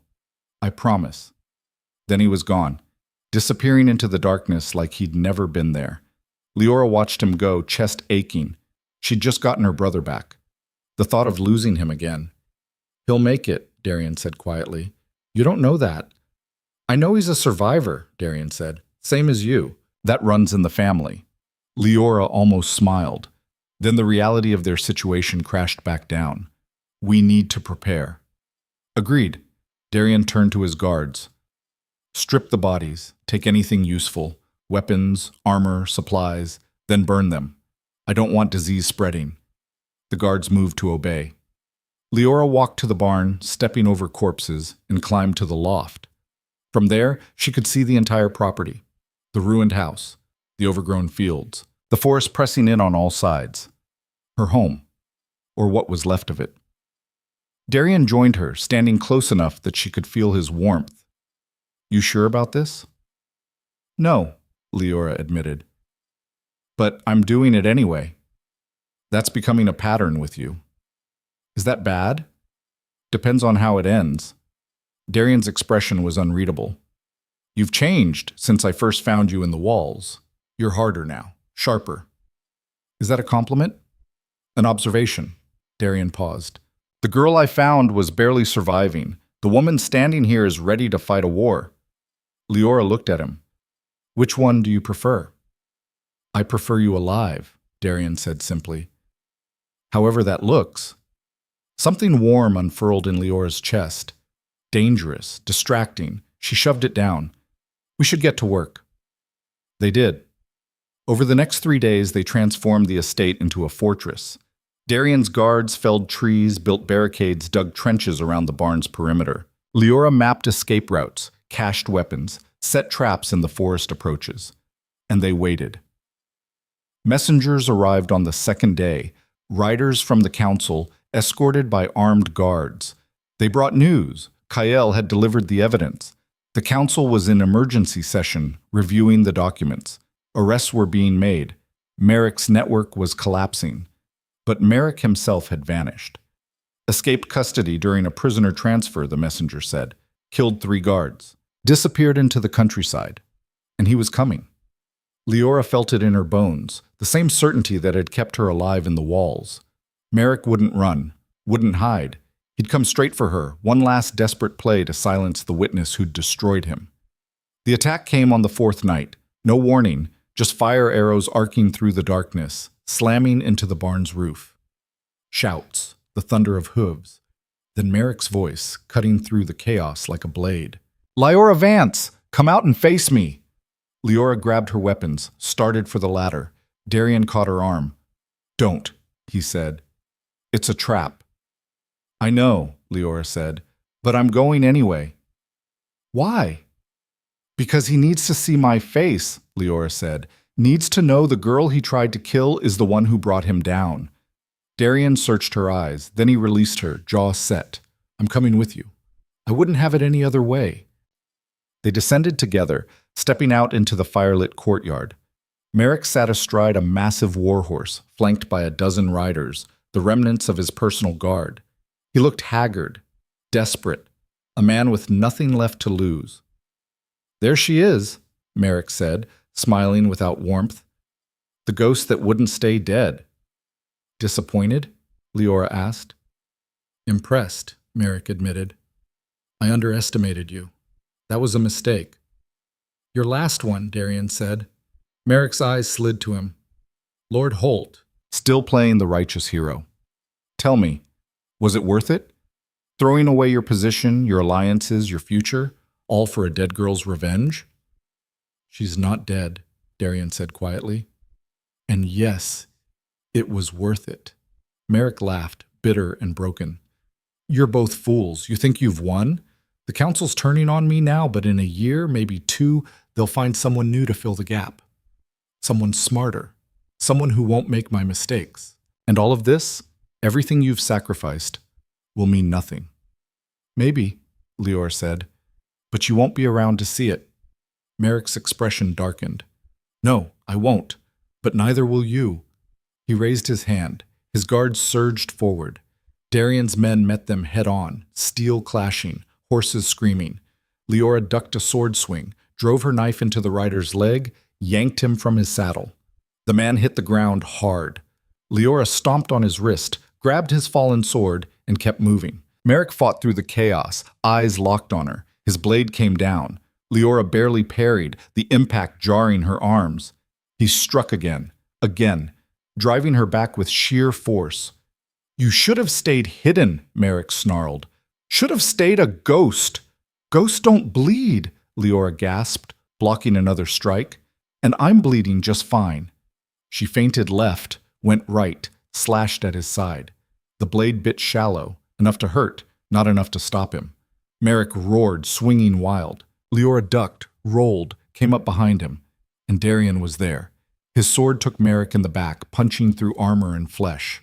Merrick staggered, eyes wide with shock. Darian yanked the blade free, and Merrick collapsed, blood pooling beneath him. Leora stood over him, breathing hard. "It's over." Merrick coughed, red bubbling at his lips. "You think you've won?" "I know I have," Leora said. "You're dying.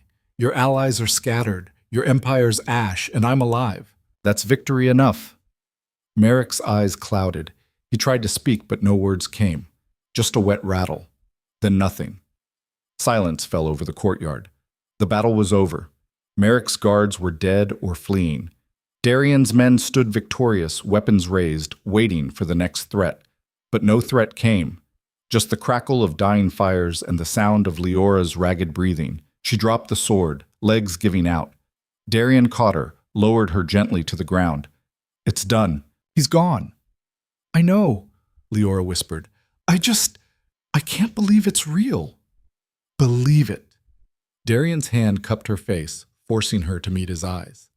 You did this. You survived. You fought. You won.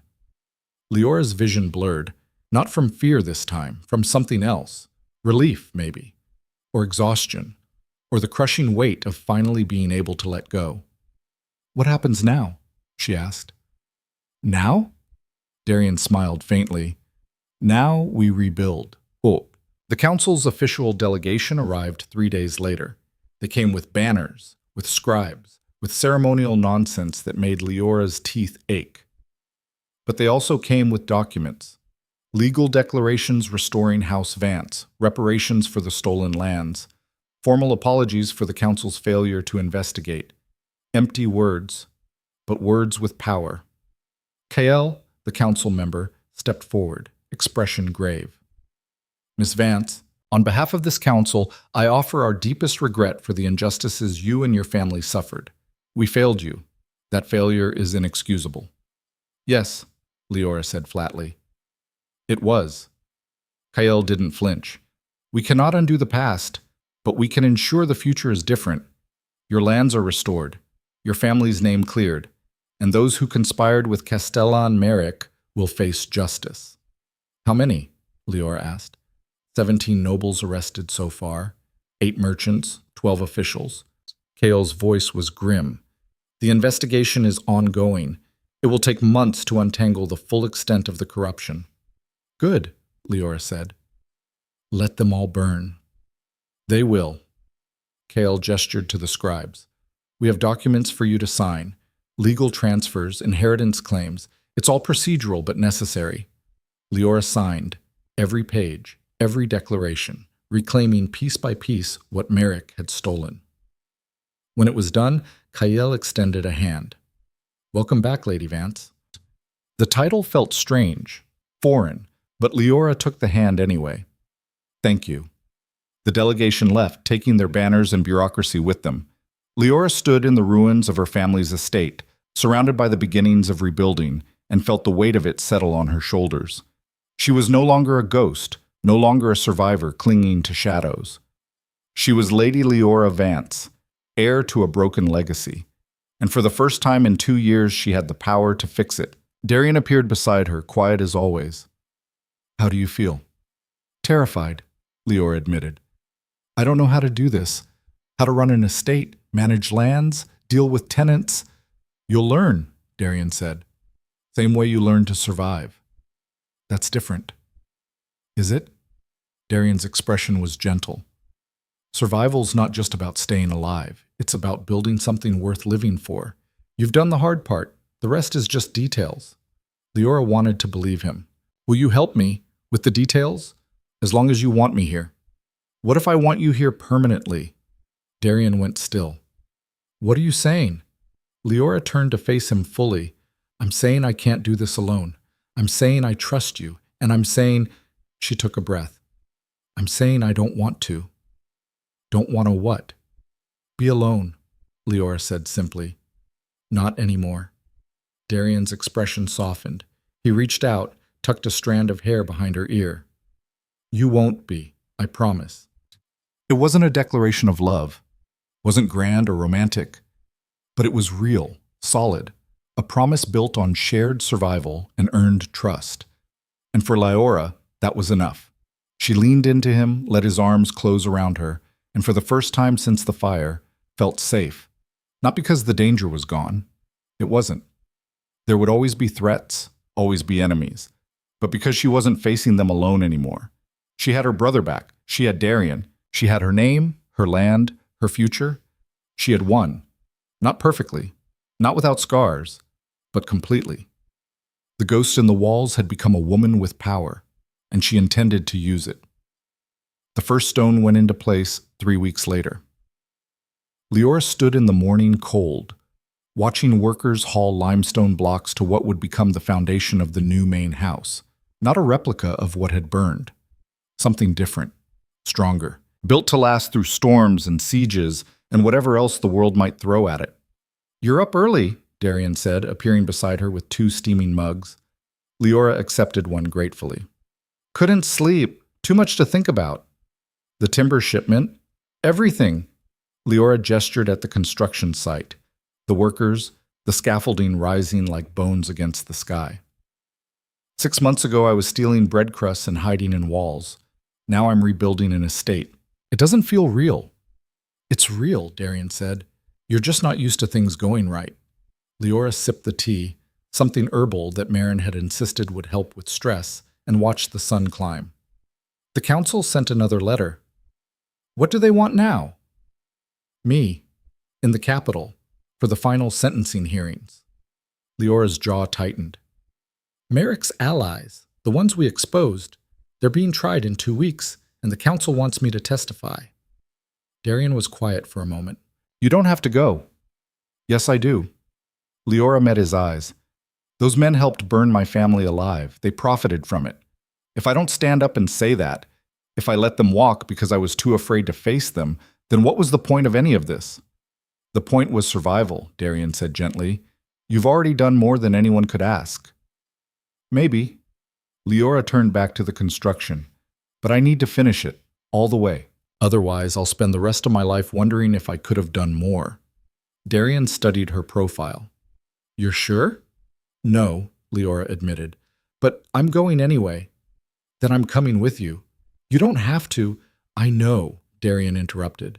But you shouldn't have to face them alone. And frankly, the council could use a reminder that you have powerful allies. Leora felt something warm settle in her chest. Thank you. Don't thank me yet, Darian said wryly. The capital's politics make frontier strongholds look civilized. I survived 2 years in your walls, Leora pointed out. I think I can handle some nobles. Famous last words. Leora smiled despite herself. Then movement caught her eye. A rider approaching fast, dust trailing behind. She tensed, hand dropping to the knife at her belt. But it was Kael. Her brother reined in hard, dismounted before his horse fully stopped. He looked exhausted, haunted, but alive. What's wrong? Leora asked immediately. We've got a problem, Kael said without preamble. One of Merrick's allies, Lord Vestrin, he's planning something. I don't know what yet, but my contacts in the capital are nervous. Vestrin, Darian muttered. The weapons merchant. We knew he was dirty, but we couldn't prove it. We can now, Kael said grimly. I've been tracking his shipments.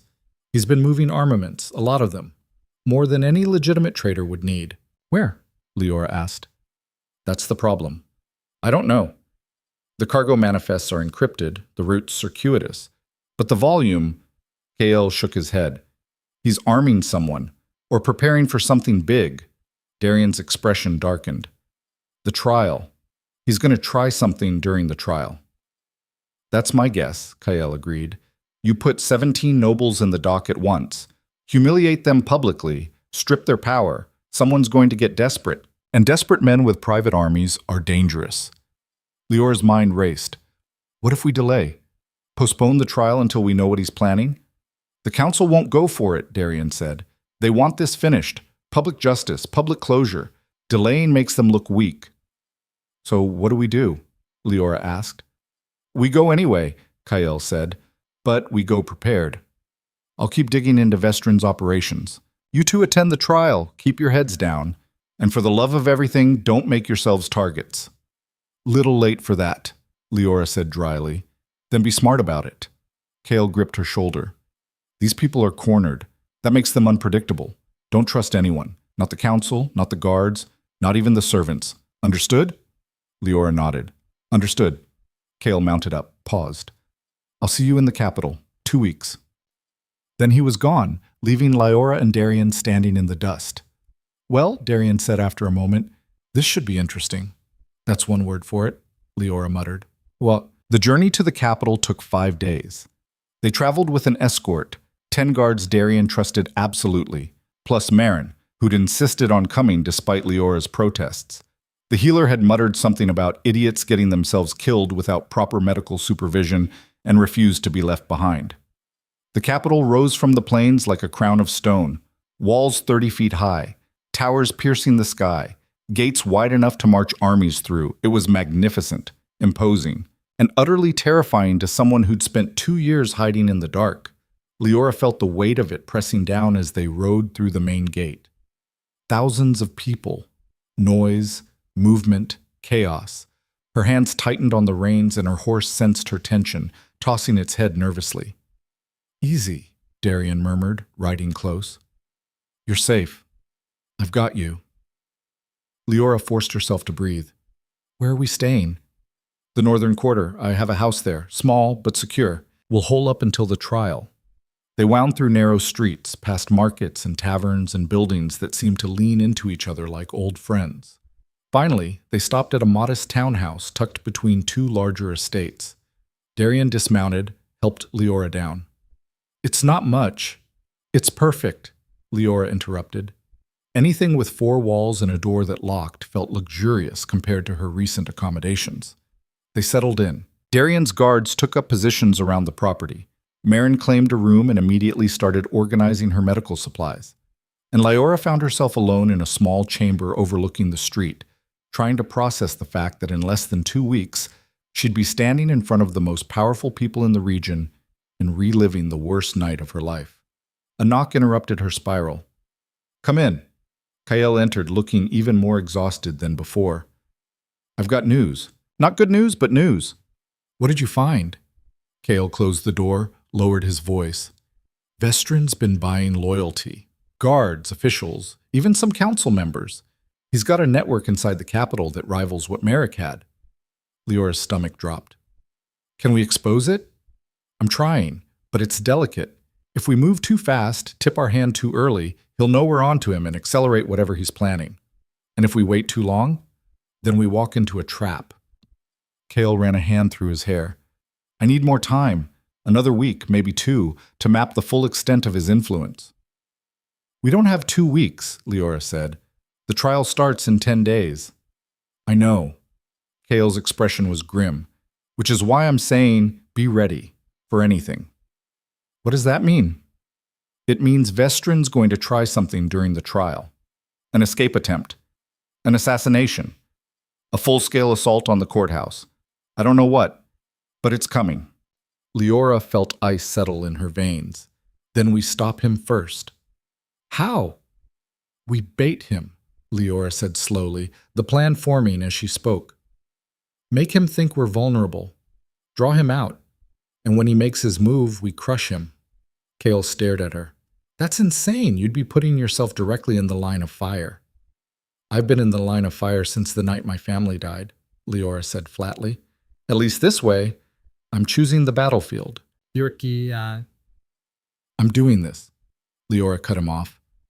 "With or without your help." Kael looked at her, really looked, and something in his expression softened. "You sound like father. He was stubborn too." "Good," Leora said, "because I'm not backing down." Kael sighed. "Fine. But we do this smart, controlled, and the second it goes sideways, you run. Deal?" "Deal." They spent the next 3 hours planning, mapping the courthouse, identifying weak points, coordinating with Darian's guards. When they finally finished, night had fallen and Leora's head throbbed with exhaustion, but she also felt something else. Purpose. Clarity. The same focused determination that had kept her alive in the walls. She was done being afraid. It was time to take the fight to them. The trial began on a Tuesday. The courthouse was massive, a circular chamber with tiered seating rising toward a domed ceiling painted with scenes of justice and judgment. Leora stood at the witness platform, 17 defendants seated in a row before her, and felt the weight of hundreds of eyes pressing down. The presiding magistrate, a severe woman named Theron, banged her gavel. "This court is now in session. We are here to render judgment on charges of conspiracy, murder, fraud, and treason. The evidence has been reviewed. Today, we hear final testimony." She turned to Leora. "Miss Vance, you are the primary witness to these crimes. Please state your testimony for the record." Leora's mouth went dry. She'd practiced this, gone over it 100 times. But standing here, facing the men who'd profited from her family's deaths, every word felt like pulling teeth. "My name is Leora Vance," she began, voice shaking. 2 years ago, my family was murdered. Our estate was burned. Our lands were stolen. And these men, she gestured to the defendants, helped make it happen. Murmurs rippled through the crowd. Magistrate Theron held up a hand for silence.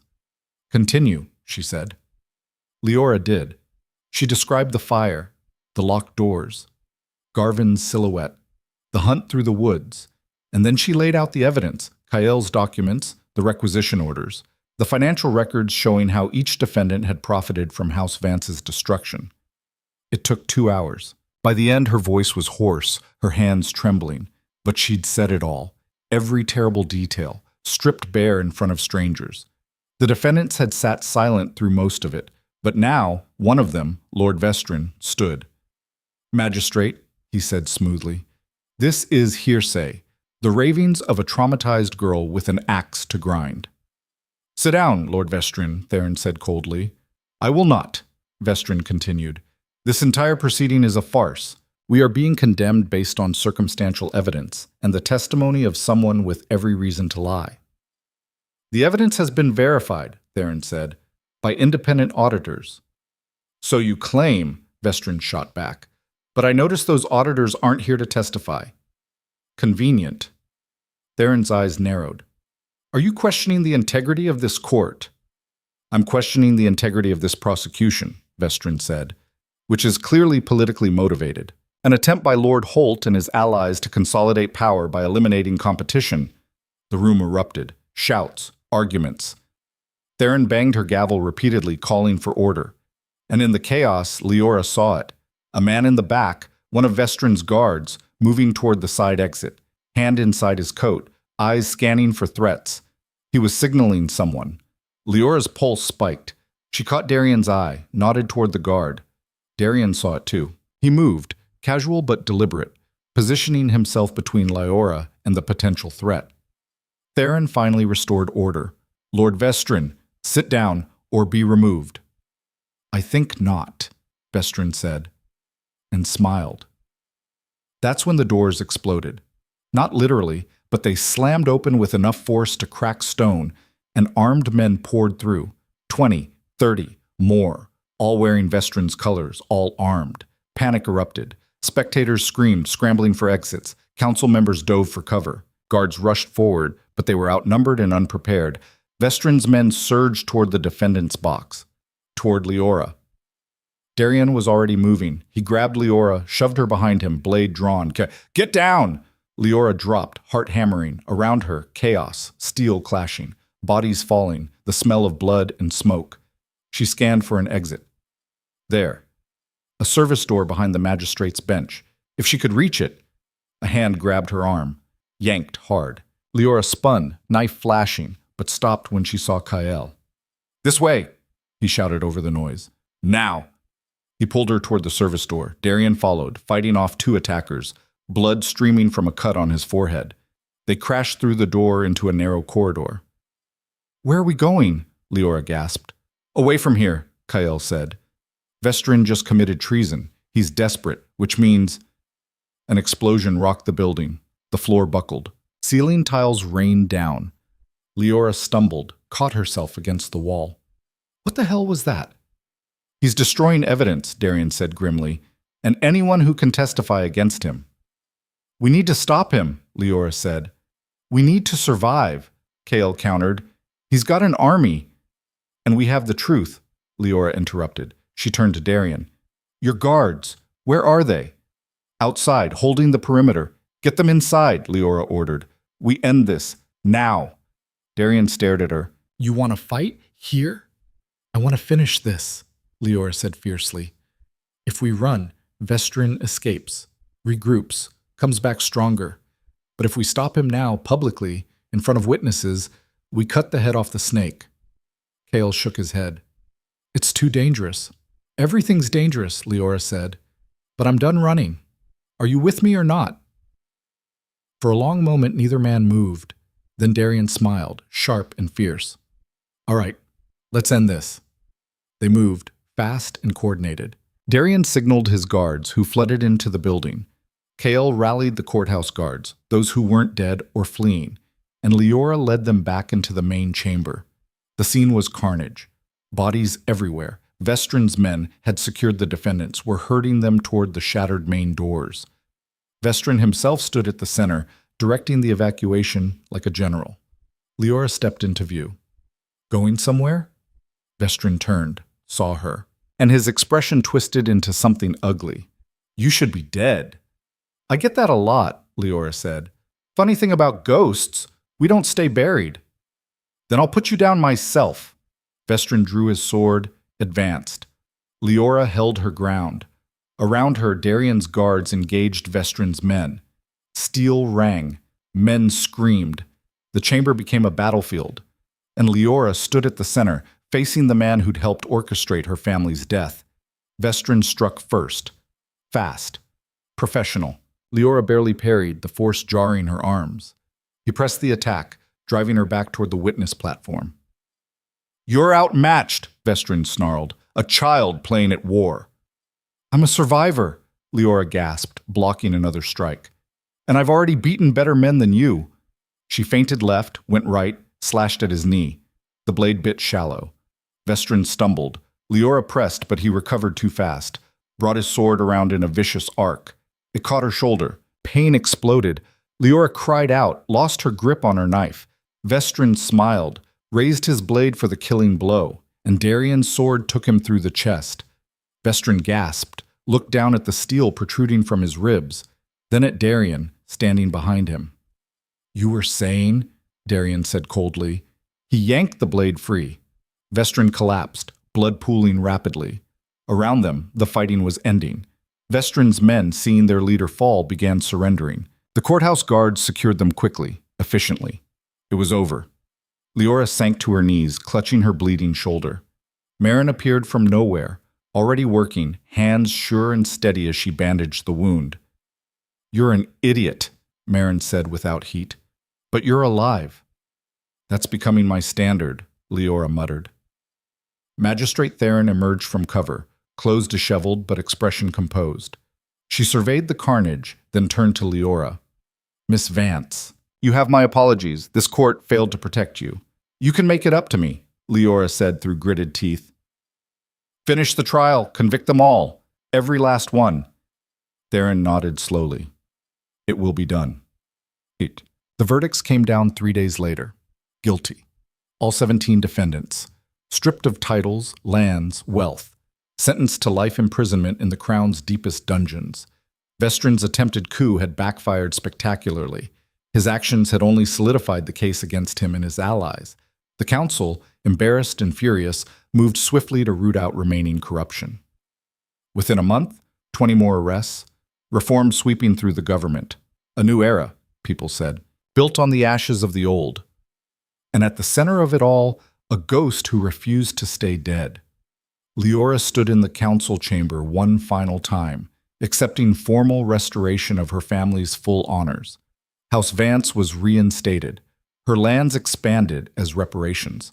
Her name entered into the records as a hero of the realm. She felt none of it, just exhaustion, relief, and the quiet certainty that she'd done what needed doing. Kale found her afterwards, standing on the courthouse steps, watching the city move below. How are you holding up? He asked. I'm not sure yet, Leora admitted. Ask me in a year. Kale smiled faintly. What will you do now? Go home, Leora said. Rebuild. Actually rebuild this time, not just survive. And after that? Leora looked at him. Live. Really live, for the first time since the fire. Kale pulled her into a hug. I'm proud of you. Father would be too. Oh, Leora's throat tightened. I wish he could have seen it. He did, Kale said quietly. Wherever he is, he saw. They stood there for a moment, two survivors holding each other up. Then Kael stepped back, squeezed her shoulder, and walked away. Leora watched him go, then turned to find Darian waiting at the base of the steps. Ready to go home? He asked. More than ready, Leora said. They rode out that afternoon. 6 months later, the main house was finished. It rose from the ashes of the old, stone and timber, built to withstand fire and siege and time itself. Windows faced south, capturing light. The great hall could seat 50. and in the entrance, carved into the archway, were the words Leora had chosen herself. From darkness, light. From death, life. From fear, strength. The dedication ceremony drew hundreds, nobles from across the region, common folk who'd heard the story of the ghost in the walls, even some council members, eager to be seen supporting the new order. Leora stood on the steps, looking out at the crowd, and felt the weight of what she'd built. Not just a house, a legacy, proof that survival wasn't enough. You had to transform it into something that mattered. Darian appeared beside her, dressed in formal blacks, expression warm. Nervous? Terrified, Leora admitted. I've never been good at speeches. You'll be fine, Darian assured her. Just speak from the heart. Leora took a breath, then stepped forward and the crowd quieted. 2 years ago, she began, voice carrying, I lost everything. My family, my home, my name. I should have died with them. Part of me wanted to, but I didn't. I survived. And survival taught me something important. She paused, meeting eyes in the crowd. Familiar faces. Strangers. People who'd doubted her. People who'd helped her. It taught me that strength isn't about never falling. It's about getting back up. It's about refusing to let the darkness win, even when it feels impossible. And it's about building something better from the ruins.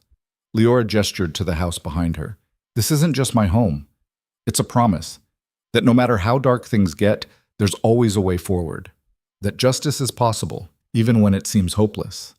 And that ghosts, she smiled faintly, don't stay buried forever. Applause erupted. Not polite, genuine, thunderous. Leora stepped back, overwhelmed. Darian caught her hand, squeezed gently. Well done, he murmured. I couldn't have done any of this without you, Leora said. Yes, you could, Darian corrected, but I'm glad you didn't have to. The celebration lasted into the night. Music, food, dancing under stars that seemed brighter than Leora remembered. She moved through it in a daze, accepting congratulations, making small talk, playing the role of Lady Vance with increasing comfort.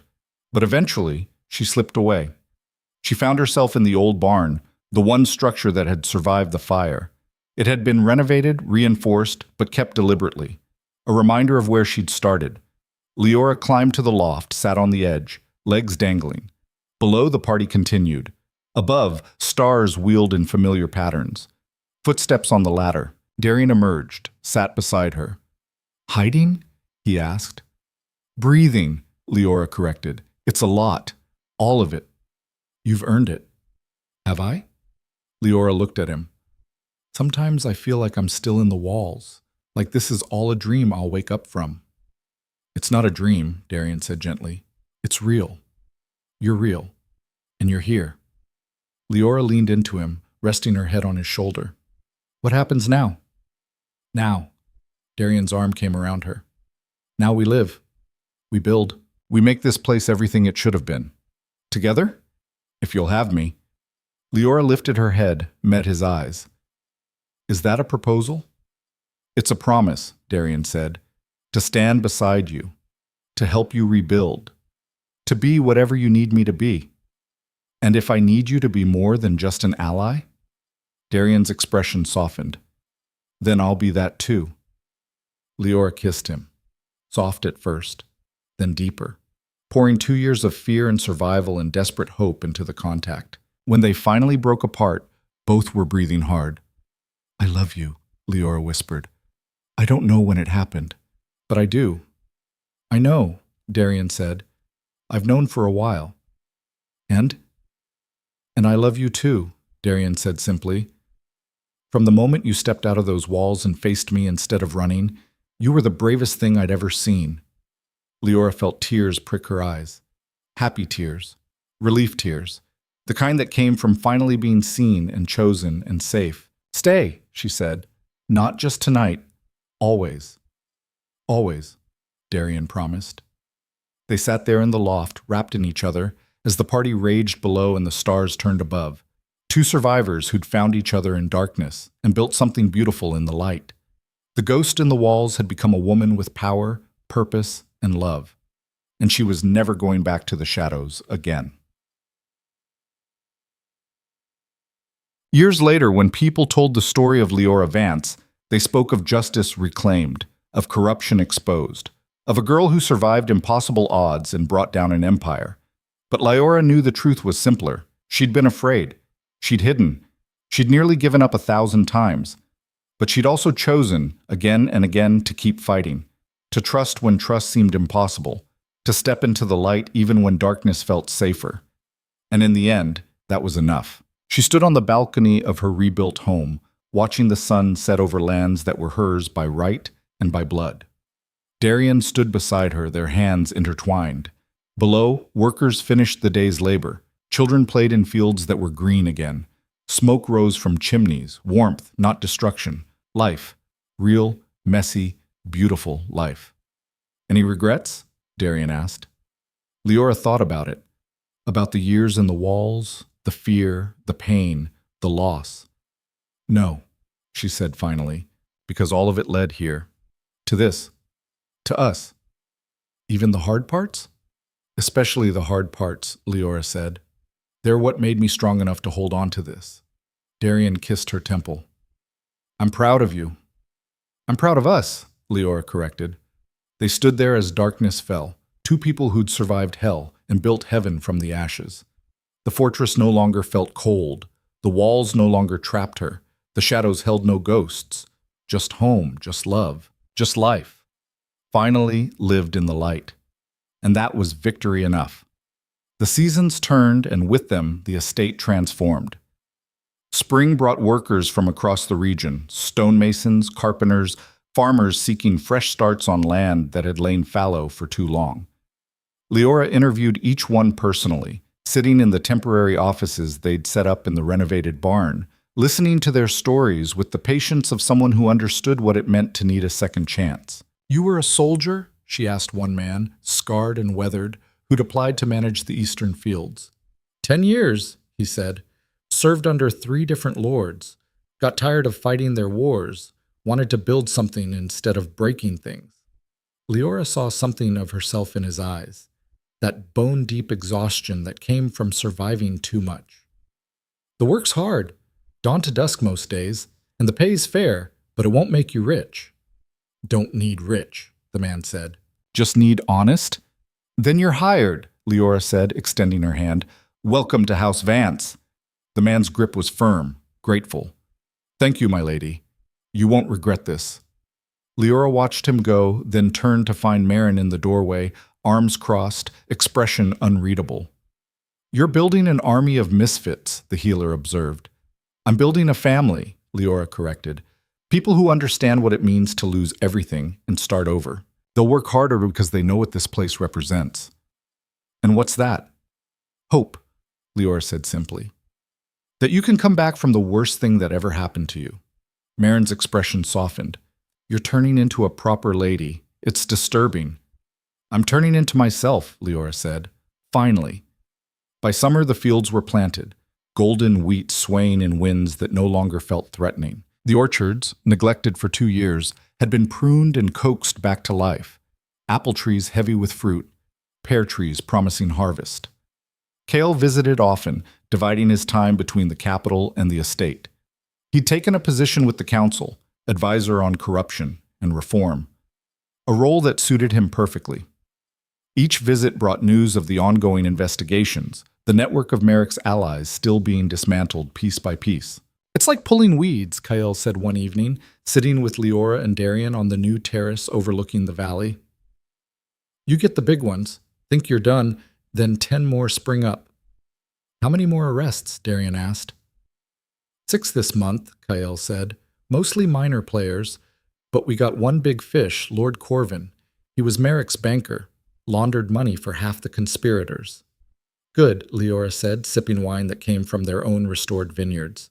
The more they take down, the safer we all are. Don't get complacent, Kyle warned.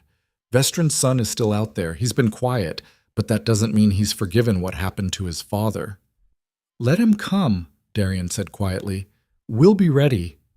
Kyle studied them both, Leora and Darian, sitting close, comfortable in a way that spoke of something deeper than alliance. You two are really doing this, aren't you? Building a life together. We are, Leora confirmed. Good, Kael said, and meant it. You deserve it, both of you. The conversation drifted to lighter topics. Harvest projections, trade agreements, the new school Lyora was funding in the nearby village. Normal things. The kind of discussions that would have bored the girl she'd been 2 years ago. But that girl was gone, burned away in the same fire that took her family. The woman who remained understood that normal was a gift, that peace was something you fought for and protected and cherished. Autumn brought the first harvest festival in years. The estate grounds filled with people, workers, neighbors, travelers who'd heard of House Vance's resurgence and come to see for themselves. Tables groaned under food. Musicians played. Children ran wild, laughing, their joy a sound Lyora had forgotten could exist in this place. She moved through the crowd, accepting thanks and congratulations, still uncomfortable with the attention, but learning to bear it with grace. Darian stayed close, a steady presence that anchored her when the noise became too much. "You've done an incredible thing here," said Magistrate Theron, who'd traveled from the capital specifically for the festival. 2 years ago, this place was ash. Now look at it. "It's not just me," Lyora said. "Everyone here contributed." "Oh, but you gave them the vision," Theron countered, "and the courage to believe it was possible. That matters." As night fell, Darian pulled Lyora onto the makeshift dance floor. She protested. She'd never learned to dance properly, but he ignored her, guiding her through the steps with patient certainty. "I'm terrible at this," Lyora muttered, stepping on his foot for the 3rd time. "You're learning," Darian corrected. "There's a difference." They moved in awkward circles, and Lyora found herself laughing, actually laughing. When was the last time she'd done that without it feeling forced? "What?" Darian asked, smiling. "I'm happy," Lyora said, surprised by the realization. "Actually, genuinely happy." "Good," Darian said. "You've earned it." The music swelled. Around them, others joined the dance, and for a moment Lyora let herself forget about threats and trials and the weight of responsibility. She just moved, held safe in Darian's arms, surrounded by people who'd become something like family. Later, as the festival wound down and guests began departing, Darian led Lyora to the small chapel that had been rebuilt on the estate grounds. It was simple: stone walls, wooden pews, windows that caught moonlight and turned it silver. "I have something to ask you," Darian said, suddenly nervous. Lyora's heart kicked. "What?" Darian dropped to one knee. Lyora's breath caught. "I know we've talked about this," Darian said quietly, "about building a life together. But I want to make it official. I want the world to know that I choose you, every day, for the rest of my life." He pulled out a ring, simple gold, no ostentatious stones, just solid and real. "Lyora Vance, will you marry me?" Tears blurred Lyora's vision.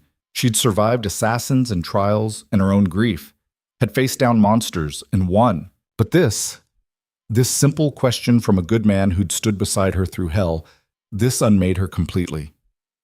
"Yes," she whispered. "Yes, absolutely yes."